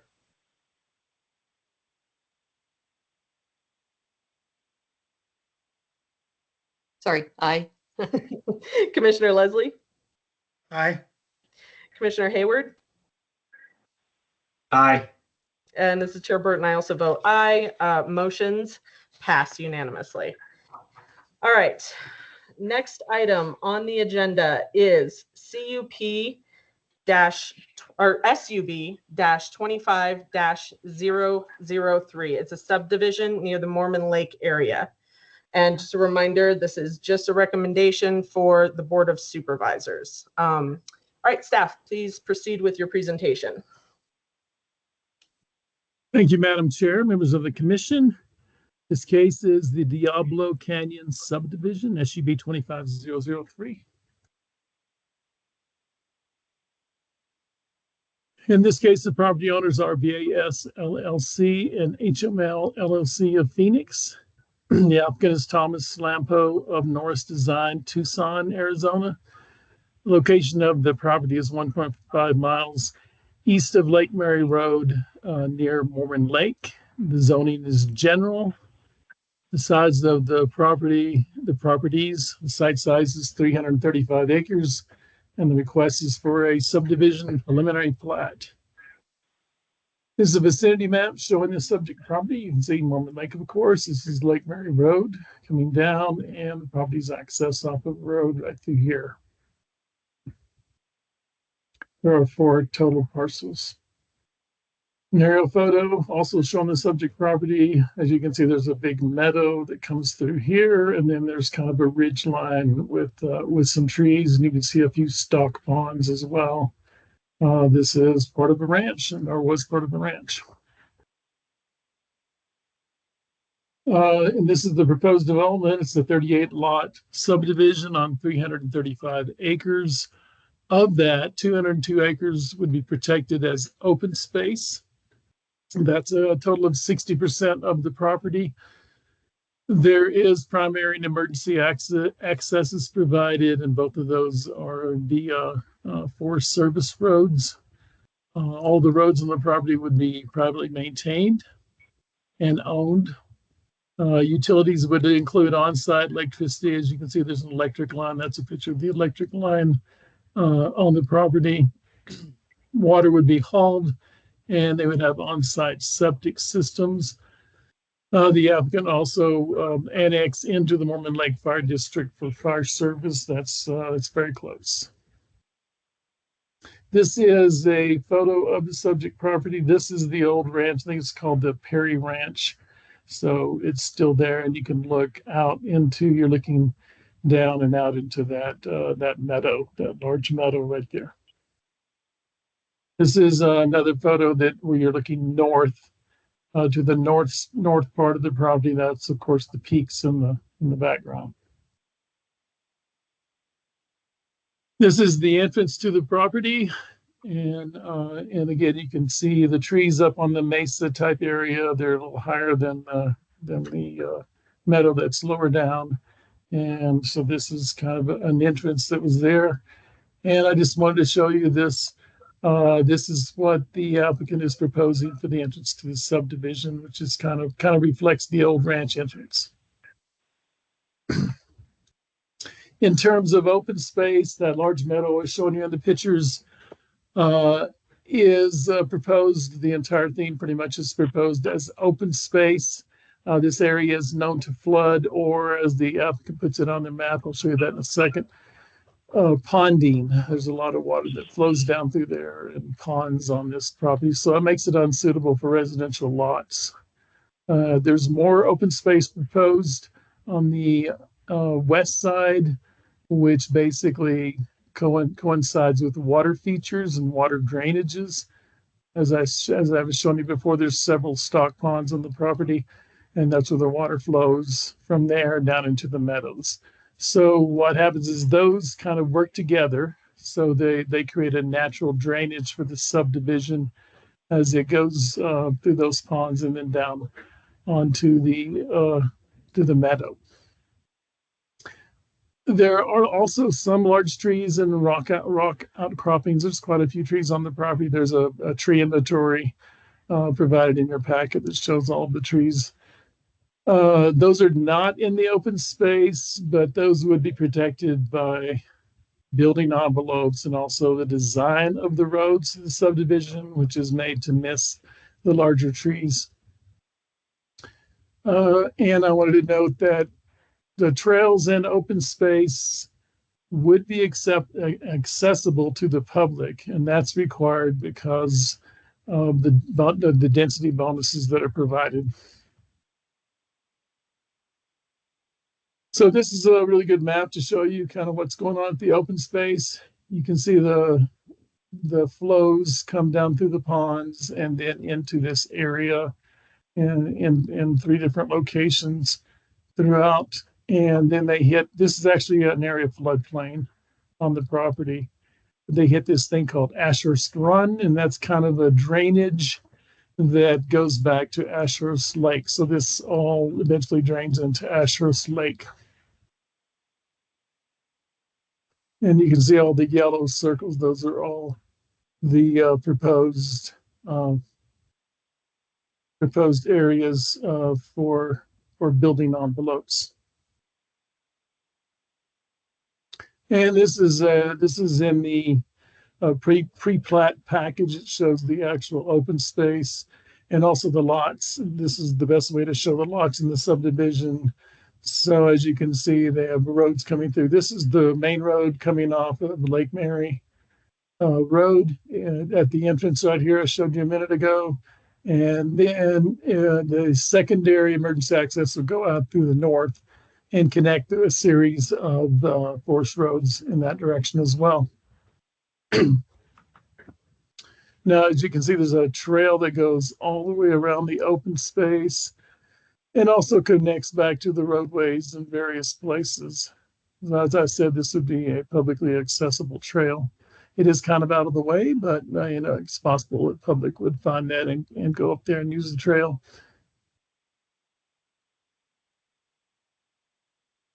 So this is a photograph showing the open space. It's also showing a bit of the old ranch house here, but you're looking south back into this huge meadow that would be open space. And this is one of the water features. Not looking great right now. Not much water in this, but this is the situation we have. Is kind of a dry time right now. But this is one of the basically there's stock ponds. There's another one right next to it, right behind where I'm taking this picture. Now, in terms of wildlife protection, the Arizona Game and Fish Department did provide a report talking about issues with wildlife on this property, and they had some recommendations, which I have included as a condition.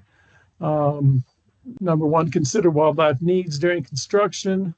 Minimize the introduction of invasive weeds. The applicant has provided a weed plan, and also use wildlife-friendly fencing. Now, this is also an important bird area, and that's basically for the pinon jays. Unfortunately, there aren't very many pinons left on the property. In fact, the applicant was able to find 2, and one of them was dead. So there's not a lot of pinons. But if you have been in town or anywhere in the forest, you know that there are pinon jays and different kinds of jays that use other types of trees as well. I wanted to note that this meadow looks like it would be maybe a wildlife corridor, but it's not a recognized wildlife movement area, and there aren't any on this property. Fencing's not proposed in the open space. And if any fencing was installed, it would need to be wildlife friendly. The applicant's looking at leaving this open. This is, that helps the wildlife work their way through. It also, I presume, would allow some cattle to come on the property as well. I did want to note that fencing on individual lots would meet the requirements of the zoning ordinance.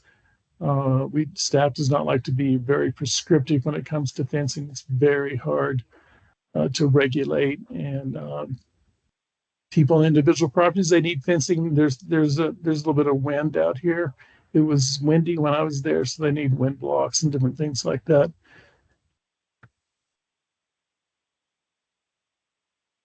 And this is the density bonuses and lot size reduction. So the subdivision ordinance provides for both of these things. It provides for up to 75% lot reduction when lots are clustered and open space is provided. So in the general zone with minimum parcel sizes of 10 acres, this allows for lots as small as 2.5 acres. I think they have lots from 2.5 acres to 5.47 acres. With for density bonuses, you can get a 5% density bonus for adding 10% additional open space. So in this subdivision and conservation subdivision, it's required to have 50 to begin with. They added 10 more to get 1, basically 5% density bonus. So there's 60% total open space protected in this subdivision. If you have privately maintained roads, you get 10% density bonus. And putting those two together, that's a total of 50% density bonus or 5 additional lots for the subdivision. That's how you get from 33 to 38. This speaks to the comprehensive plan and also the Diablo Canyon Rural Planning Area. So comprehensive plan supports this integrated conservation design, clustered subdivisions and density bonuses. This is not, as a lot of commissioners will know, this is not a common thing. We don't often get this type of integrated conservation design. It supports open space and trails, wildlife conservation, and of course, emergency services and emergency access.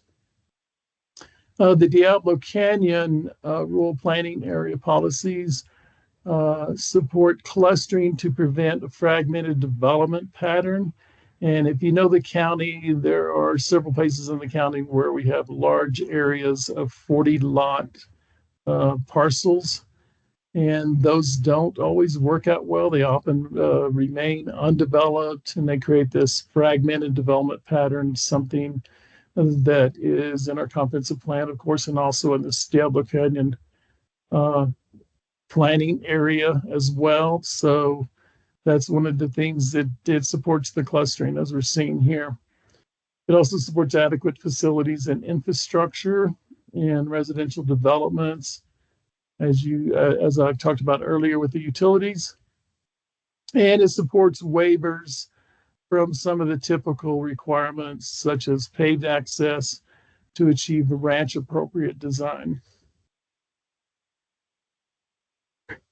So for staff analysis, it's consistent with the comp plan and the area plan, and of course the findings of fact. It's appropriate. It's an appropriate location. It provides utilities, infrastructure such as roads, and also emergency services. It's really close to the fire department here in Mormon Lake. It provides open space protection and environmentally sensitive features and wildlife.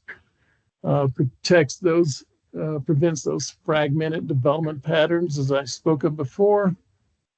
And of course, it provides greater environmental protection and better infrastructure than lot split development. So with lot splits, you could come in here and split them all up into 10-acre lots. Now you can only do that 5 at a time, but that creates a much worse development pattern. Not very good infrastructure, not very good protection of wildlife. So this is definitely a better way to go. These are the findings of fact for our preliminary plat. I've addressed all of these in the staff report. And this is citizen participation. So property owners within 1 mile, we wanted to get out a little ways. Of course, there's not much out here, so we wanted to make sure we did notify some neighbors. So property owners within 1 mile of the subject property were notified and invited to a virtual meeting that was held in January. 6 people attended. There were a lot of concerns on the density of the development, flood hazards, like for example, in that meadow, the water supply, fencing. They'd like to see fencing that is, wildlife friendly, of course, fire protection, and issues related to cattle and nearby ranches, the use of horses, off-road vehicles, and RVs. And if you read the citizen participation report, all those issues were addressed at the meeting.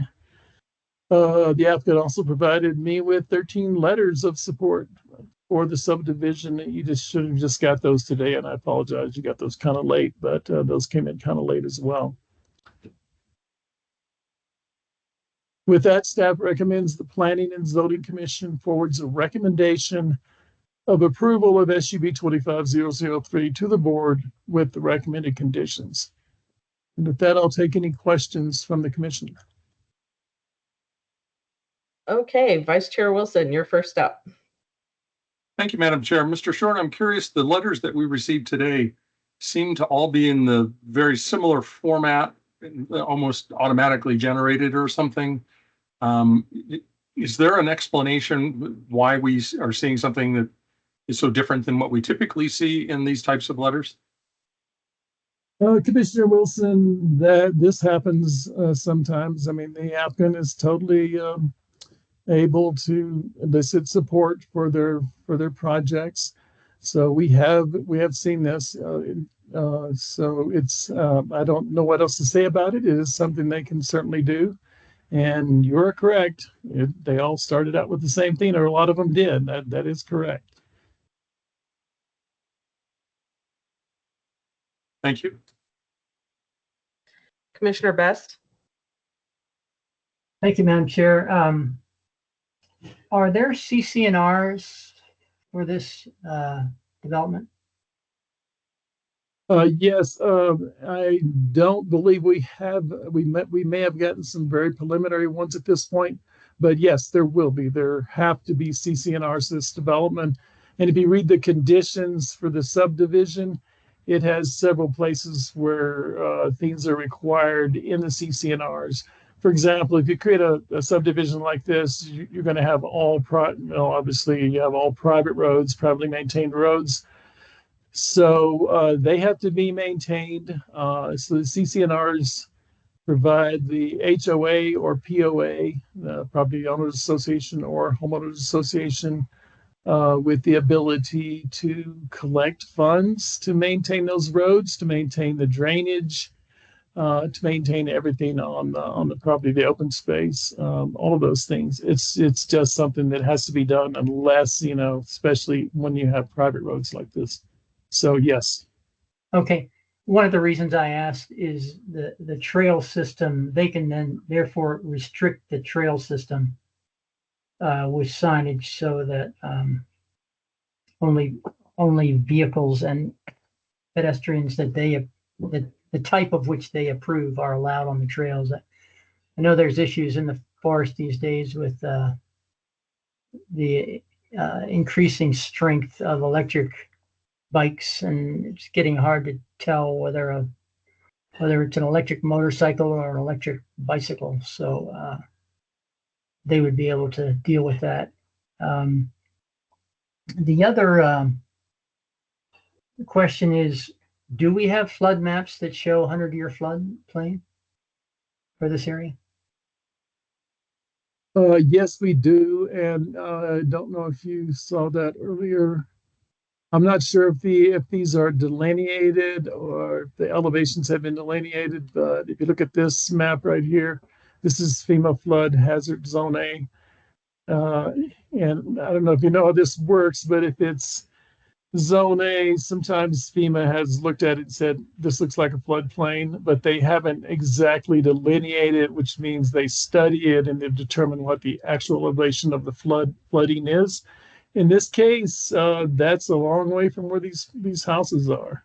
Okay. So that was the reason as I was saying, they were putting the open space over here, and this is not going to affect the subdivision if it, if there was flooding.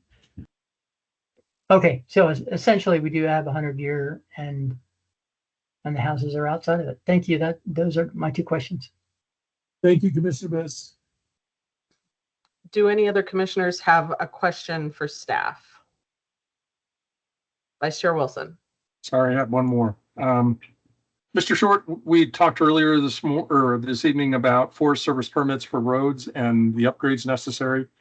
Have the necessary Forest Service road permits for access to this parcel been granted by the Forest Service, and will the applicant be required to maintain those roads to the county standards?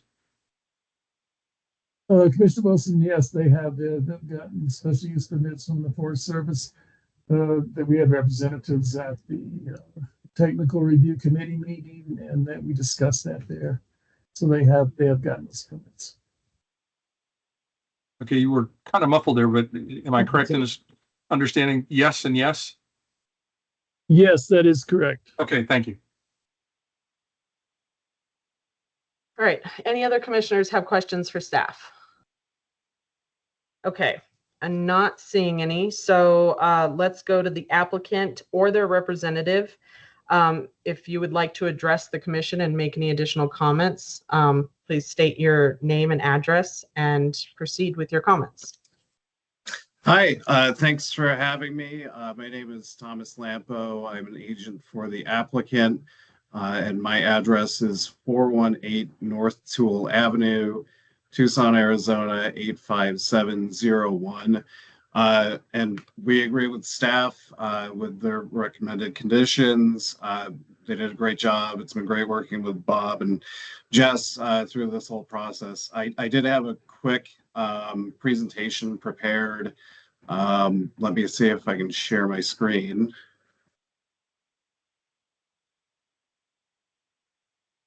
And I'll run through this really quickly. You know, Bob covered a lot of this in his presentation, but we wanted to just give some additional insight.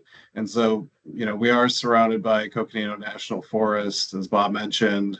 This is the rural planning area plan, and here you see housing is denoted. Won't go through these. Bob took really good photos while he was on the property.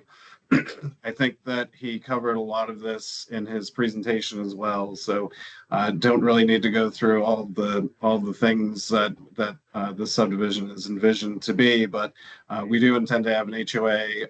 The CC&Rs will be submitted along with the final plat. And a lot of the comments that we've received, as well as issues that were brought up during the neighborhood meeting, have been addressed in those CC&Rs.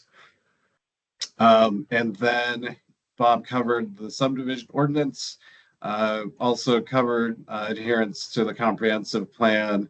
It looks like I'm having some technical difficulties. I'm not seeing images, but you know, one of the things that was brought up is what trees exist on the property. And so we did go out and we inventoried about 250 trees, 246 total over 20-inch caliper width, of which we are preserving 223 of them. So we have 23 marked for removal.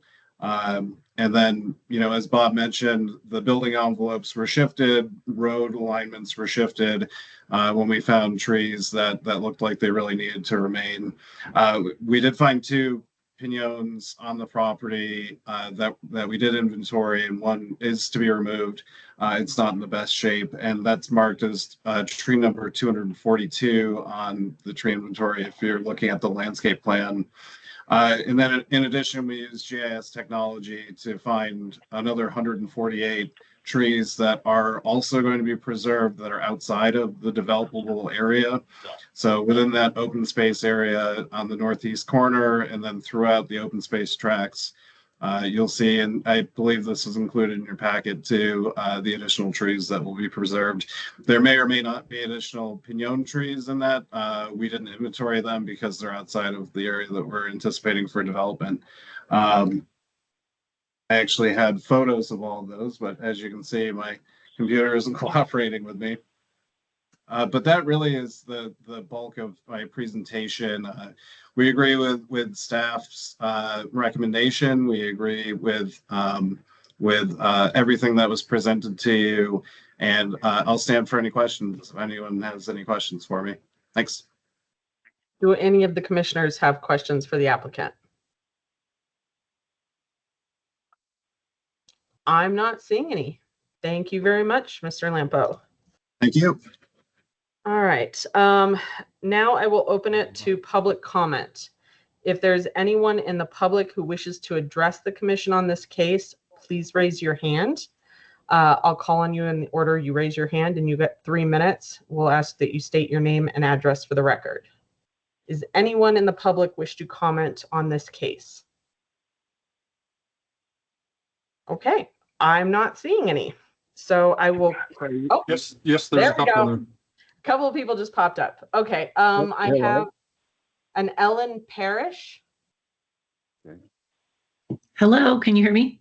Yeah, go ahead and state your name and address and proceed with your comments.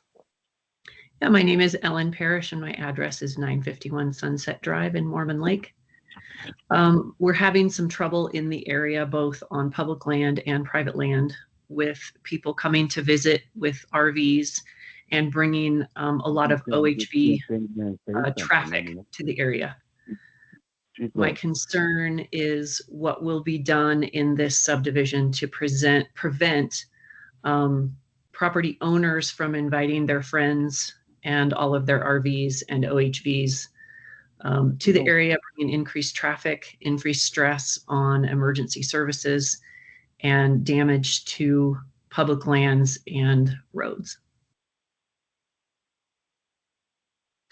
Sure, and I if I'm hearing you correctly, so we actually will be addressing that in the CCNRs. That was I'm not sure if you were in our neighborhood meeting, but we did hear similar issues that were brought up that RVs would be out there, and so we do intend to address that in the CCNRs and limit the use of RVs on the property.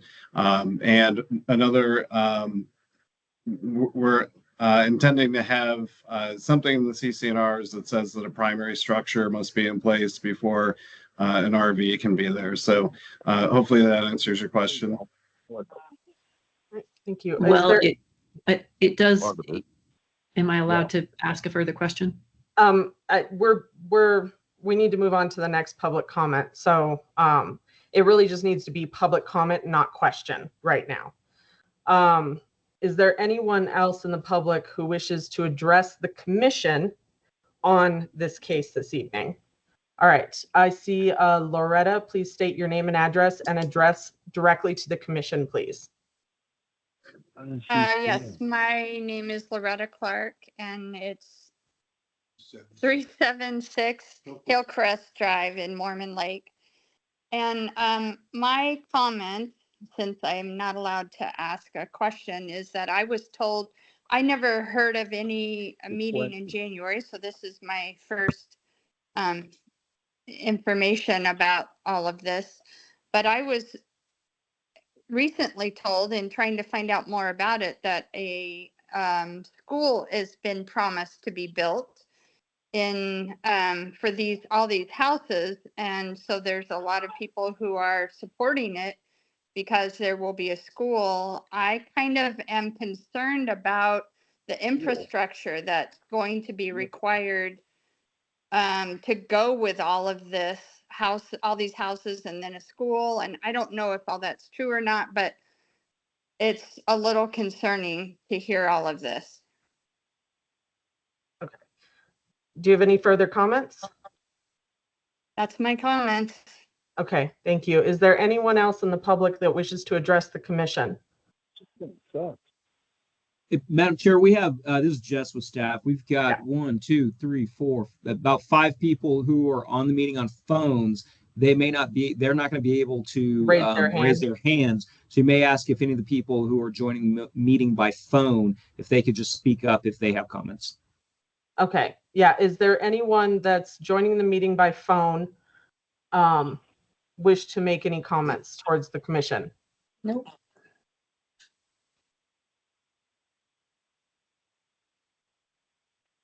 I'm not hearing anything.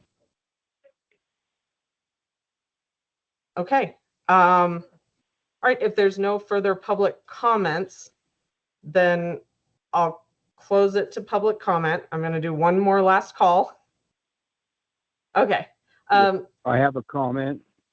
My name is Michael Morgenthau. Okay. Can you please state your address for the record? Yes. Can you please state your address? Yes, it's 533 Oak Drive, Mormon Lake, Arizona. Okay. And I don't believe I'm supposed to ask a question, but in my opinion, in that area, I don't believe there's been any perk tests done for the septic systems by this company. And I'm really of the opinion that I hunt all over this area for years and years. I have access to Flying M Ranch to this area, and the soil conditions, the cliffs that they're talking about, building homes, mainly all rock. I don't think they'll perk. I don't know what type of system they would use for all of these homes for septic.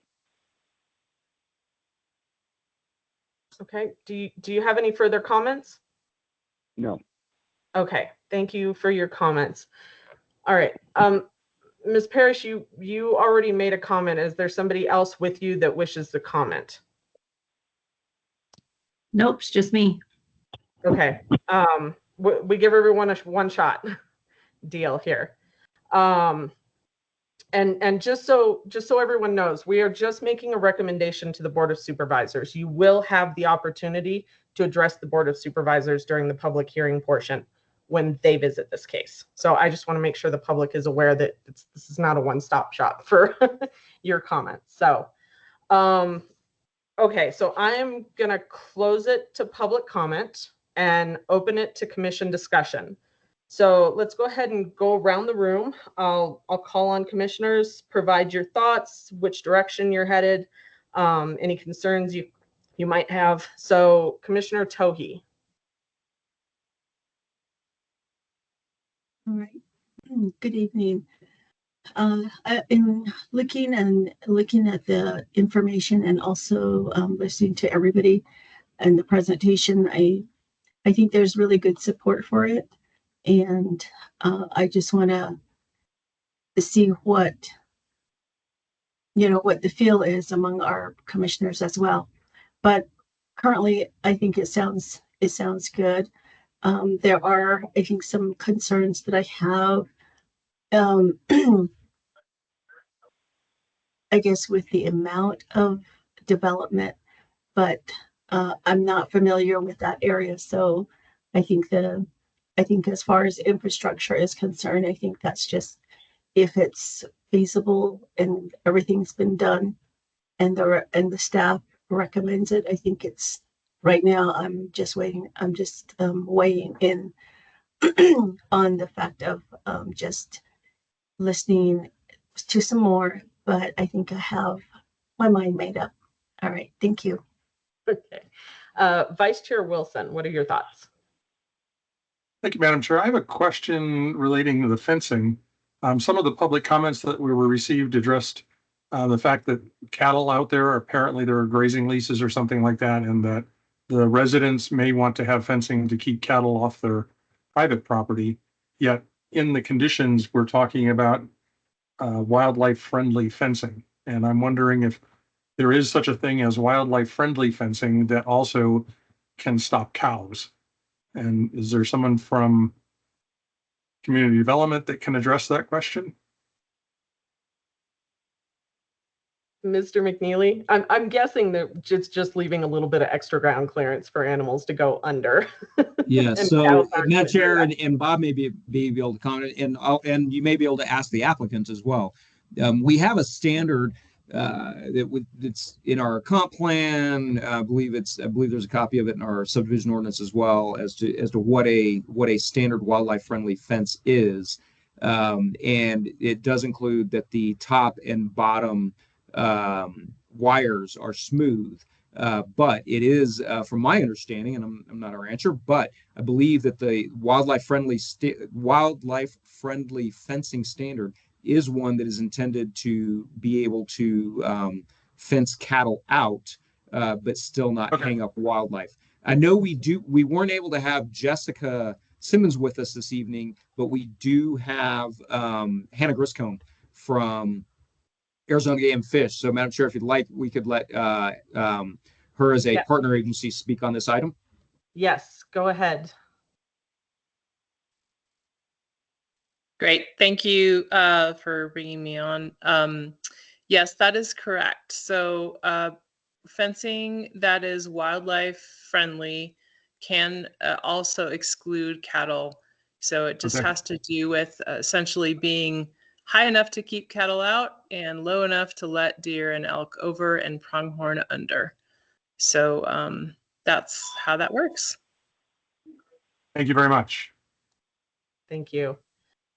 Do you have anything else, Vice Chair Wilson? No other questions, and with that, I can make the findings. Okay. Commissioner Best. Thank you, Madam Chair. In a perfect world, this would be adjacent to other development in a more developed area. It's kind of out in the middle of nowhere, which is always awkward. But we don't live in a perfect world, and given the alternatives here, which would be completely covering this parcel with 10-acre lots, which would be much worse. I think we're seeing a very well-designed conservation development. And we've worked for years on our codes to get to this point, and it's good to see someone take us up on the extra lots you get by leaving part of the land open and some of the other elements. So I can make the findings with what I've seen so far. I'm always open to other commissioners' comments. Thank you. All right, thank you. Commissioner Berger. Well, I was just going to say, after listening to Arizona Fish and Game. Approve the subdivision. Hold on one second. I need whoever's talking to mute, please. All right, thank you, Commissioner Berger. Please continue. No problem. I was kind of looking for Arizona Fish and Game to get some input. And quite frankly, I'm kind of in agreement if they're going to probably run into a septic problem. But overall, the plan is by far the best use. Otherwise, it's going to really impose on wildlife and everything else. And obviously, just overall use. So with that, I believe I can make the findings. Thank you. Commissioner Leslie. Thank you, Madam Chair. So in listening to the proposal, I am impressed by the front end loading that they've done on this and identifying everything that needs to be addressed. I do concur with the septic issue, but I know there are alternatives out there that can be done. Initially, I did have a concern with wildfire. I think that's probably in all of our minds. I have been out there several times. I know that area pretty well. And ultimately, the fire district would really probably weigh in on this. But with what's been said and shown, I can make the finding as well for this. Okay, thank you. Commissioner Hayward. I don't have any comments. I can make the findings as well. Thank you. Okay, thank you. All right, this is Chair Burton, and I can also make the findings. I think it's a great design. I'm leaving the whole septic thing up to the permitting process. That's how that works. It's not my call. I'm not making a judgment call there. That's going to be done per environmental standards. So I love how much space they're leaving open. They're leaving all the wildlife corridors available. I really do like the way that this was designed. I think, none of us are going to ever be able to afford one of these lots or homes, but whoever can will have a really nice place. So I can make the findings, and it sounds like everyone else can. So if that is truly the case, then I will entertain a motion to recommend approval of SUB 25003 to the Board of Supervisors. Madam Chair, I make a motion that we recommend approval of SUB 25-003 as presented. I'll second that. All right, I have a motion by Vice Chair Wilson and a second by Commissioner Best. All those in favor, please say aye. Commissioner Tohi. Aye. Vice Chair Wilson. Aye. Commissioner Best. Aye. Commissioner Berger. Aye. Commissioner Leslie. Aye. Commissioner Hayward. Aye. This is Chair Burton. I also vote aye. Motion passes. Okay, on to the next one. The next one is ZC 25-005, ZC 25-006, and SUB 25-007, Resort Commercial and Manufactured Home Park in the Valley area. Staff, please proceed with your presentation. Thank you, Madam Chair. This is Jess with Community Development Department staff, and thanks for introducing the case numbers and generally what's being requested here. I want to let you know that the property owner in this case is Live the Dream Development LLC out of Gilbert. Their applicant representative is CD&E Engineering from here in Flagstaff. Aaron Heisa is the staff member from CD&E, and I believe Aaron is with us. The current zoning of all of this property is G, general zone, 10-acre minimum. So all of this property could be split up as is into 10-acre residential parcels with the permitted uses in the G zone. The requested zoning is RC Resort Commercial, which is a planned zoning district, requires a master plan on 82 acres. That would be the 82 acres that have frontage on Highway 64, on the east side of Highway 64, and manufactured home park zoning for a separate parcel but contiguous parcel on 40 acres, a little bit farther to the east. The requested subdivision preliminary plat would be a 151 lot manufactured home park. So this would be a subdivided manufactured home park, 151 lots that would be individual lots available for sale and development. And of course, just one parcel for the larger 82 acre resort commercial development. Those two parcels together total 122 acres in all. And of course, our location here is in Valley. It is 0.7 miles north of the Highway 64 180 intersection. So just a little over half a mile north of that commercial intersection. This is an image of the area, of the location. And based on some of our other discussion earlier in the evening with the study session, would want to point out a couple of things. These are these large parcels, the 82 acre parcel along Highway 64. You all seeing my cursor when I move it here? Okay. Yes, we are. To yes. orient you a little bit, here's that is Highway 64 running north-south through the property. And here coming in at an angle from the southeast is Highway 180. That kind of becomes the commercial epicenter of the Valley area. Of course, we have the aerial photograph on to give you some sense of what's going on in this area. All the blue squares are, of course, state land, state trust land owned by the state. And none of that's anticipated for development anytime soon. In the general Valley area, you see where there's a lot of development or lot splits rather, or subdivisions, but we have parceled land, a lot of parcels all on the east side of Highway 64 here. And on the west side of Highway 64, we just have a little bit of commercial development surrounded by the airport. Of course, you can see the airport from the satellite imagery here. And where you see just these literally thousands, actually, I believe 7,800 to be exact, of all these little lots throughout the Valley area. That was the old Grand Canyon subdivision that started in 1969, created over 7,000 1-acre lots in this area.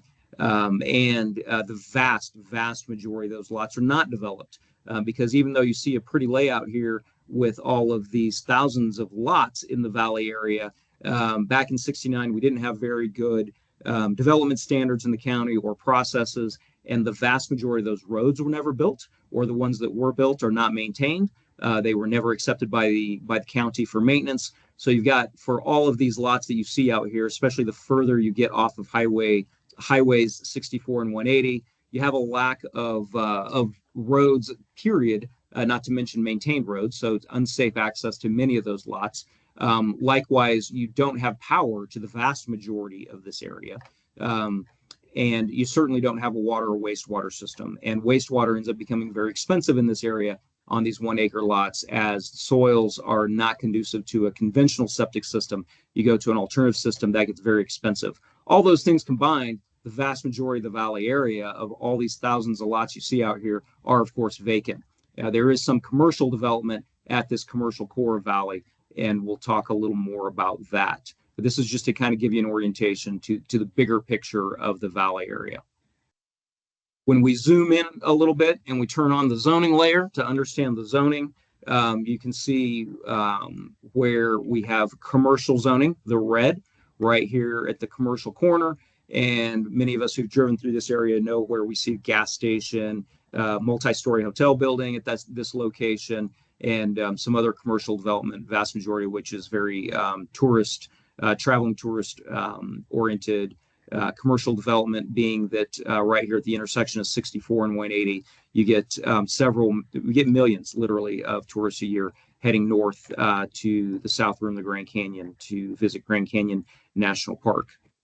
So the red, of course, is commercial zoning. This gray down here, IL, industrial zoning. We do have a little bit of industrial zoning, and of course, all of this development is very difficult to do in this area because of the lack of water and wastewater systems. All the yellow is the AR, agricultural residential. Those are residential zoned lots. When you get to the yellow residential, then you really have very little development, a very low percentage of these 1 acre lots that have been developed, as this road network you see there really never got built. We will point out where there are commercial developments in the immediate area. Of course, our subject properties are right here. These two properties with the arrows going to them. Immediately south was a recent zone change within the past couple of years to manufactured home park. Many of you will remember that zone change. That zone change included at its northwest corner a reservation for a fire station. Okay, so this has been thought about in this general area. Immediately south of that manufactured home park is a property that has a conditional use permit and has functioned for many years basically as a commercial water supply, where there's a well, a water tank, and it supplies a standpipe in the area, and functions very importantly in this area as a source of water to a water standpipe, as the vast majority of water is hauled. There is no water system in this area, so water is hauled to individual properties if they are if the properties are developed and used for residential or other purpose. I'll point out to the southeast is the Clear Sky Campground. As a matter of fact, with the aerial photograph, you can even see the little dots of the tent domes that are on that property. That was a property that was developed a number of years ago under the campground conditional use permit. Bedrock City on the other side of 64 to the southwest, we're all familiar with is a long-standing old grandfathered or legal non-conforming for zoning, as it's G-zoned, amusement park, manufactured home park, and camping operations. So very much tourist lodging oriented.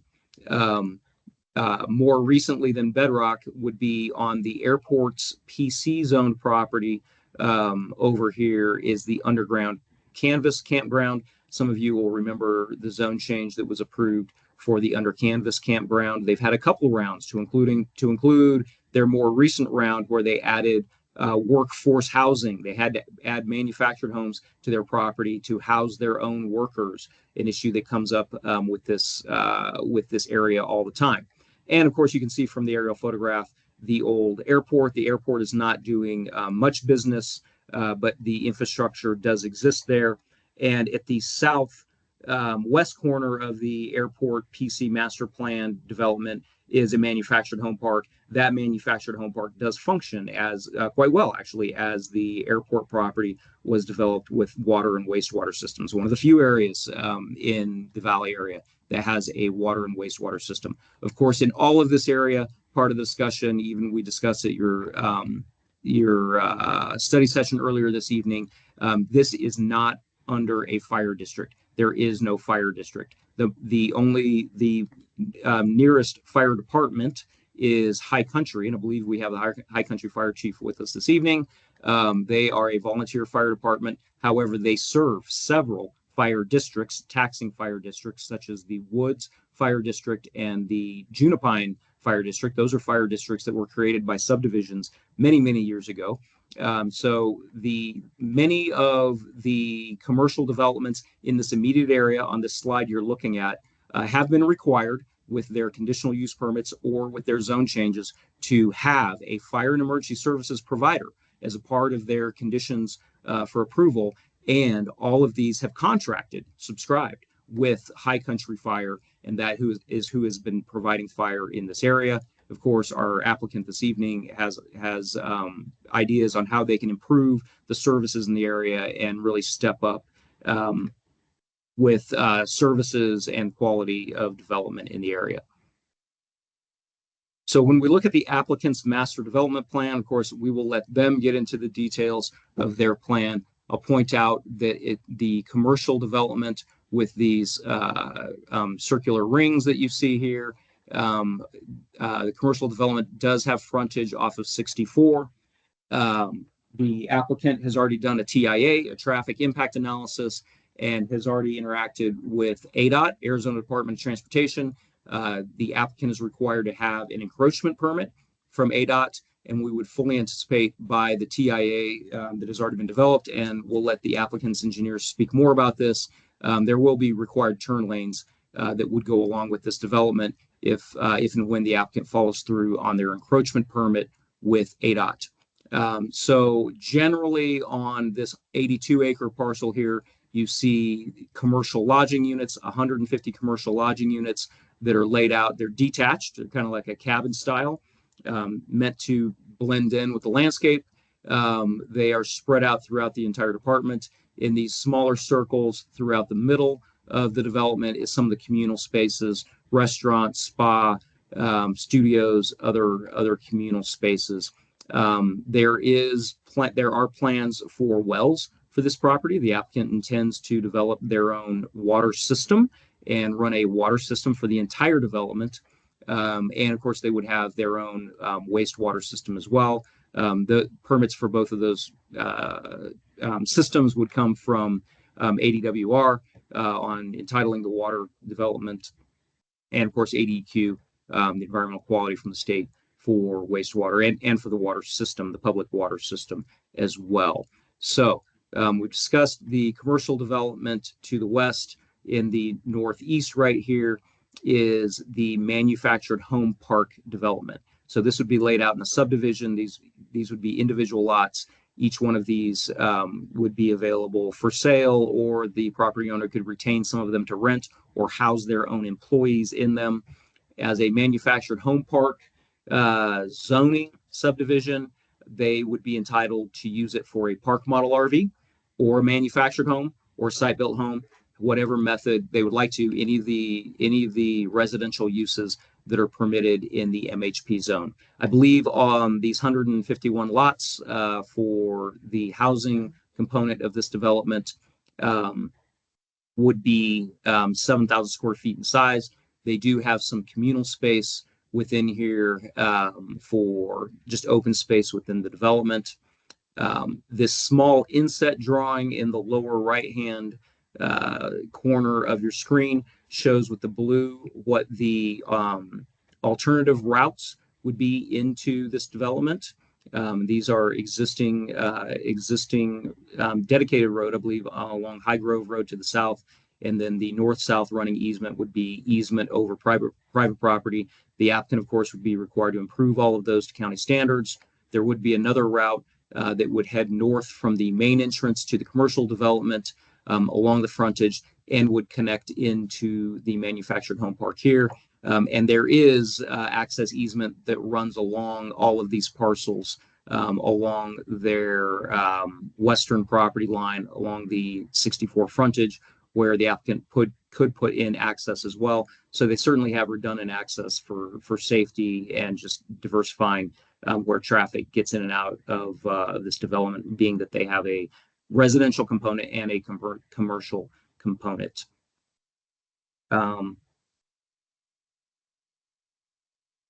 With that, some of the details for the resort commercial master plan, as we've discussed, 150 detached commercial lodging units, and then some amenities that go with that: restaurant, spa, studios, and then 151 lots for the manufactured home park for what the applicant terms as workforce housing. I believe actually these are 7,000 square foot lots. They ended up reducing the number of lots and increasing the size. And these would be a combination of lease or sale options of the lot and or units on the lot. And the permitted home types in this zoning are manufactured homes, park models, one could do a site-built home as well. They do include 3.4 acres of open space and common areas, and the subdivision will have CC&Rs as the previous subdivision that you saw this evening. They need a mechanism to maintain all of their roads, maintain their water and wastewater system. So having an HOA and CC&Rs is one of those mechanisms. Having maintained roads in this area for workforce housing is definitely a need. We would point out that the CC&Rs would be written to prohibit short-term rental on the manufactured home park housing component. That way they can keep those 151 lots reserved for true housing, and they wouldn't become short-term rentals. When we look at the infrastructure and services that the applicant proposes, of course, their access from Highway 64, it comes from ADOT through an encroachment permit. Their TIA does indicate, as we understand it, there would be turn lane improvements both north and southbound. And of course, they do have redundant access from other points into the property. The maintained roads is something that is lacking within the Valley area and is proposed with this development. The well and community water systems, as permitted by ADWR, is something that does not exist with any or with most of the housing opportunities in the Valley area. The exception would be that Airport Park manufactured home park. And of course, the community wastewater system would be one community wastewater system for the entire development, both the commercial and the residential portion. And that permit would be administered by ADEQ. The applicant has proposed joining in with fire district creation as a subdivision with individual lots. This can become its own start on a little tax base. And the applicant knows that they have a requirement to have a fire and emergency services as part of their zoning and subdivision. The real solution long term for the Valley area, as identified by the Valley area plan, is to get a true taxing fire district in this area. And we believe this development, or the applicant proposes that this development, is part of what could help create that needed district in the Valley area. And of course, this would be in conjunction with High Country Fire. And we do point out that the property immediately south of the subject property that was recently rezoned to manufactured home park does have a reserved site for a fire station. Of course, any districts in this area, the applicant's narrative discusses not only fire district, but the potential for road maintenance districts and water and wastewater districts. We've pointed out where there are commercial properties in the immediate area. Contiguous properties could join any of these districts and really improve how development and the quality of development is taking place in this immediate commercial area of Valley. And as you all know from the zoning ordinance, a fire and emergency services provider will be required as a condition of zoning to move forward with this project. If you go out today and take a look at the site, this is what you would see looking east from Highway 64. And you can see a little bit of fence in the foreground. Of course, there was ranching in this area. This would be a photograph standing out on the manufactured home park parcel, and I believe kind of looking a little bit to the northeast. The applicant submitted some images that were in your packet. This is a before and after photo simulation from Highway 64. So the top photo right here shows what the commercial property looks like from Highway 64 today. And the bottom photo shows photo simulated with their design, what the development would look like after developed with their entryway. Their buildings, their communal buildings, are proposed to be a combination of adobe and rammed earth, intended to blend in and weather and fit in with the environment. And you can see some of the other buildings now then go to a dark rusted steel, which is intended to blend in with the natural environment, and this location particularly as well. And if you look from a bird's eye view, if you were over the commercial development and looking towards from the east towards the west, towards the sunset, obviously in this image. That's what the detached commercial lodging units would look like in this radius around the commercial development. And in the center, you see where the bermed earth and adobe communal buildings would sit in the center of the development.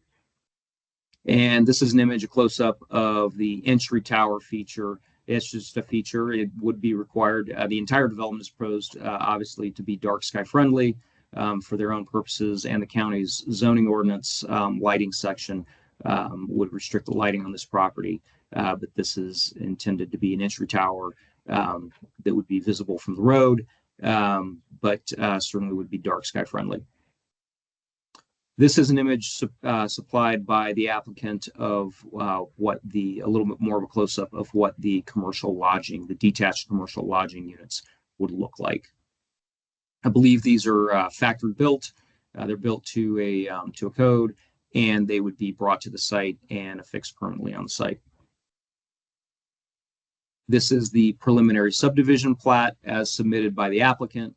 So you see that the resort commercial development in the southwest corner, the 82-acre portion, is all in one lot, one parcel essentially, and the 151 lots for workforce housing, and they're included tracks for open space are up here, and of course all the data that goes along with preliminary plat. They have a private road typical section for their private roads down here at the base. And they do include a wildlife-friendly fencing detail. So any improvements to fencing in this area will be, per the applicant's narrative, wildlife-friendly. This is the preliminary landscape plan where they would be using the existing, really it's juniper, a little bit of pinyon on the property, and natural native grasses. They would be retaining the native vegetation to the extent possible, and adding vegetation that would be drought tolerant in with it, that would blend in with it. And they do propose using their wastewater, the treatment from the wastewater system as their irrigation source for their drought tolerant landscaping. And this is the preliminary landscape plan for the manufactured home park subdivision. So they would include landscape amenities along with the manufactured home park subdivision. The applicant submitted a citizen participation plan that was in your packet. They held a neighborhood meeting. They did notify property owners within 2,000 feet. That was a total of 32 property owners. They got 12 to attend their neighborhood meeting. There were some concerns expressed. The applicant gave a lot of response to the concerns. There was concern expressed about the overall number of units. The applicant did in fact reduce the total numbers and it actually increased the lot size for the manufactured home park subdivision. There was discussion at the neighborhood meeting about the need for fire and road maintenance districts. And of course, the applicant has responded that they have plans going forward where their property for sure, and then open to other contiguous properties, creating those needed districts. There were concerns brought up about water adequacy. And many of you will remember when we discussed water adequacy, Arizona Department of Water Resources actually is the authority that can grant water access to properties. And ADWR has not designated Coconino County as an AMA, active management area for groundwater adequacy, as ADWR does not at this point in time see groundwater adequacy in this area as an issue. We know there is a significant aquifer under this area. I believe the Redwall Mauve aquifer. That seems to be, we know there's producing wells in the immediate area that go into that aquifer, and that's currently supplying people who live in this area and commercial operators in this area with haul water. So the aquifer has not been considered an issue by ADWR. It's just very, very expensive to get to. We all know that the reason there are not more wells out in this area is because it just hasn't penciled until this time for commercial operators to make the incredible investment to do a well. And as you know, we cannot consider, we not really even discuss, but we're just responding to what was brought up in the neighborhood meeting. Water adequacy cannot be used as a finding for a zone change or subdivision preliminary plat. That is the purview of ADWR. They regulate groundwater. So this development does propose wells and a community water system along with their plat. Their final plat will be required to provide a statement of water adequacy. So that will be a requirement of their final plat. When we look at plans, the county's plans that would apply to this request, and we went through this extensively in your staff report, but just to summarize, the Coconino County Comprehensive Plan certainly supports good design, appropriate design at gateway locations, and this is designated as a gateway location along Highway 64 south of the Grand Canyon. The comprehensive plan does support affordable and workforce housing at needed locations. And we know by experience, you all know as a commission and we know as staff here that workforce housing has been a need that has come before you in the case of Under Canvas Campground and other developments where commercial development knows that this is a remote area and it is difficult for workforce to find housing. They often have to provide the workforce housing in this area. The comprehensive plan supports adequate levels of service for roads, water, and wastewater systems, and certainly for fire and emergency services. And the applicant certainly has provided plans for all of those services. And the comprehensive plan supports tourist-related development that focuses on conserving and showcasing our unique natural, cultural, and dark sky features. Now, the Valley Area Plan, this particular property sits within what you might call a donut hole within the Valley Area Plan of property owners who opted out of the Valley Area Plan back when it was done in 1999. However, the applicant has, if you read their narrative and their submittals, voluntarily ensured their design and their plan is conforming with the Valley Area Plan. So a summary of that essentially is that this is commercial development within 1 mile of the commercial corner of Highway 64 and 180. And it is in fact contiguous with other commercial development. The Valley Area Plan identifies a need for community water, wastewater systems, and even power. As we've discussed, the vast majority of the residential lots in the Valley area do not have APS power. The Valley Area Plan clearly identifies the need for road maintenance and fire and emergency services, and this development plan provides solutions for all of those. The Valley Area Plan also encourages reclaimed water to be used for native and drought-tolerant landscaping, as proposed in this plan.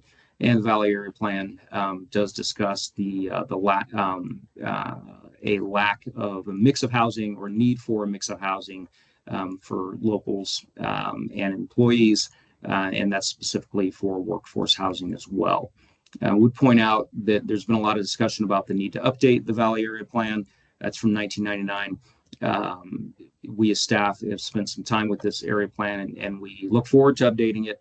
However, all of these concerns that we've identified from the Valley Area Plan are really very much still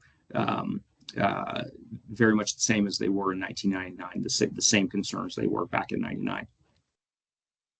So when we look at the zone change findings out of the zoning ordinance required to be made in order for you to make a recommendation to the board for approval of a zone change, this is a summary of the zone change findings there in your staff report. Generally speaking, on the first finding, staff sees that the zone change is consistent with the goals and policies of the comprehensive plan. The second one, this zone change does in fact provide needed housing and tourist-related development. And it does in fact propose providing community water and wastewater systems, a maintained road system, and fire and emergency services. And on the third finding, this zone change is in fact consistent, certainly with the visual character of the local community, with buildings and landscaping that blend in with this natural environment, and it provides a mix of home types in the area. There are separate preliminary plat findings, and these are the 5 preliminary plat findings out of the subdivision ordinance. We go into these in your staff report, and this on the screen in front of you is essentially a summary of how staff sees that the findings can be made to approve a preliminary plat. So with that, staff's recommendation, we do point out in our report that this development is proposed to bring things that the Valley area, as identified by the Valley Area Plan, currently lacks, particularly more workforce housing, fire and emergency services, community level water and wastewater services, and community level maintained roads. So with that, staff does recommend forwarding a recommendation of approval with the conditions in your staff report, 2 separate motions, one for the zone change. That would be the zone change both to the RC Resort Commercial zone with a master plan, and the MHP Manufactured Home Park zoning for this property, and the preliminary plat. So it would be 2 motions, one for the zone change and one for the subdivision preliminary plat. And of course, those are recommendations to the Board of Supervisors for their approval. With that, I would be happy to take any questions, Madam Chair. Do any of the commissioners have any questions for staff? Okay, Commissioner Best, you're up. Thank you, ma'am. Is the landscaping plan now include enough language about invasive plants that I don't have to worry about it anymore? I mean, are our landscaping requirements in general going to require long-term monitoring for invasive plants? Yes, so Madam Chair and Commissioner Best, yes, the base zoning ordinance landscaping requirements, which come into play on this development, do require weed mitigation and maintenance thereof. And the applicant's narrative actually does go into detail about invasive and weed mitigation and maintenance in their narrative. Great, thanks. Enough of that then. A theme of the new comprehensive plan and of the communication that the public has put into it that I think is new in this era is responsible tourism. And this body has worked on that primarily with campgrounds, trying to educate visitors how to behave responsibly, and also at the same time enhance their understanding of the glory of the Grand Canyon area, how lucky they are to be here, and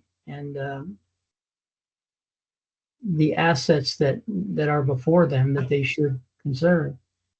I don't see much of that here. It could come into the CC&Rs. I think it's something that we as the county have to work on. It looks to me like this applicant is making a good faith effort to do the best that they can do. And so I will bring this up when the applicant speaks. But I think it would be a good idea for staff to think about how we could incorporate that into the next round, which is before the supervisors, to make sure that anybody who shows up gets the idea that, number one, you're in a unique place in the world, and probably most people do get that. And number two, it's everybody's responsibility to conserve it. The cultural aspects of it, the physical, biological, and how we communicate that. And we've done a little of that in the campground, so we have a start. But I think it's a conversation that we should be having more of. So I'll leave it at that. Thanks. All right, Vice Chair Wilson. Mr. McNeely, I'm curious on the slide that you have up right now, the green squares in the manufactured home section. What do those represent? Thank you, Vice Chair Wilson. Those represent the communal open space. So that's the designated open space within the manufactured home park. So potentially little playgrounds or parks or whatever. Exactly. For families that might be living there. Okay. And you mentioned earlier that, of course, this will have to be dark sky compliant. I did a search and I didn't see dark skies mentioned anywhere in either this or the next application. Is that just a standard part of code now, or is it something that should be called out in these applications? It is a standard part of code. They had a pretty extensive narrative, and I thought I identified certainly in how they made responses to the findings and responses to many of the goals and policies of the comp plan and area plan. But that is a part of code, and ultimately. Yeah, ultimately, when they, anytime you're doing commercial development, when you're pulling permits for commercial development, you have to then apply for your lighting permit separately, and the lighting permit process actually is what limits them. We like to see people voluntarily say we're going to be 100% shielded, and such. And if they include it in their CC&Rs, that would be awesome. The reason I ask is the photo that you showed of the entry building there showed uplighting on that drawing, which is not dark sky compliant. So I just wanted to make sure that that was something that's going to happen. Thank you. All right. Do any other commissioners have any questions for staff at this time? Okay. I'm not seeing any. So, if the applicant or their representative would like to make a presentation and comments to the commission, I would encourage that now. Please state your name and address and proceed. Thank you very much. Can you hear me all right? Yes, we can. See my screen? Okay, great. This is Ryan Scott. I'm the developer, the applicant, 7 Apple Green Lane in Austin, Texas. I just moved about a month ago. So I'll just talk for a couple minutes. Jess did an outstanding job as expected. So we'll just hit a couple highlights given the depth of that presentation and really appreciate the opportunity. I know the process has been great. Well, I'll talk about the overview. We'll go a little bit into our hospitality project with our partner Arcana. I'll talk a bit about our financing partner, and we'll discuss engineering and design with CD&E. So just for me, I have gone through this process before. I was involved in the rezone of the project to the south. I'm a father of 5-year-old twins. I am active in the area. I mean, we've got a vacation rental home in Kachina and have done projects in Valley and Kachina Village. Both, a more affordable workforce type housing, under 300 grand that folks are living in today. I'm an executive at IBM during the day, but this has really been a passion, especially around tiny homes and the short-term rental market. And, as that's grown to understand more about Valley, the workforce housing as well. So there's a picture there on the right. We had, the HUD come out to our project in Kachina Village. It was tiny homes and kind of new for the time back then. So when we think about this project, it was crafted to address, we understand to be real needs of the community, looking for a professionally managed hospitality option. I know there's tremendous amounts of mom and pop and homegrown hospitality options. That's certainly a focus here. The desire for more tourism, it really has come out of significant need for workforce housing. When I was doing the previous project and just being in the area, that comes up constantly, right? So happy we're able to meet that. And really a desire to put Valley on the map, so to speak, and raise all boats by a professional development that serves itself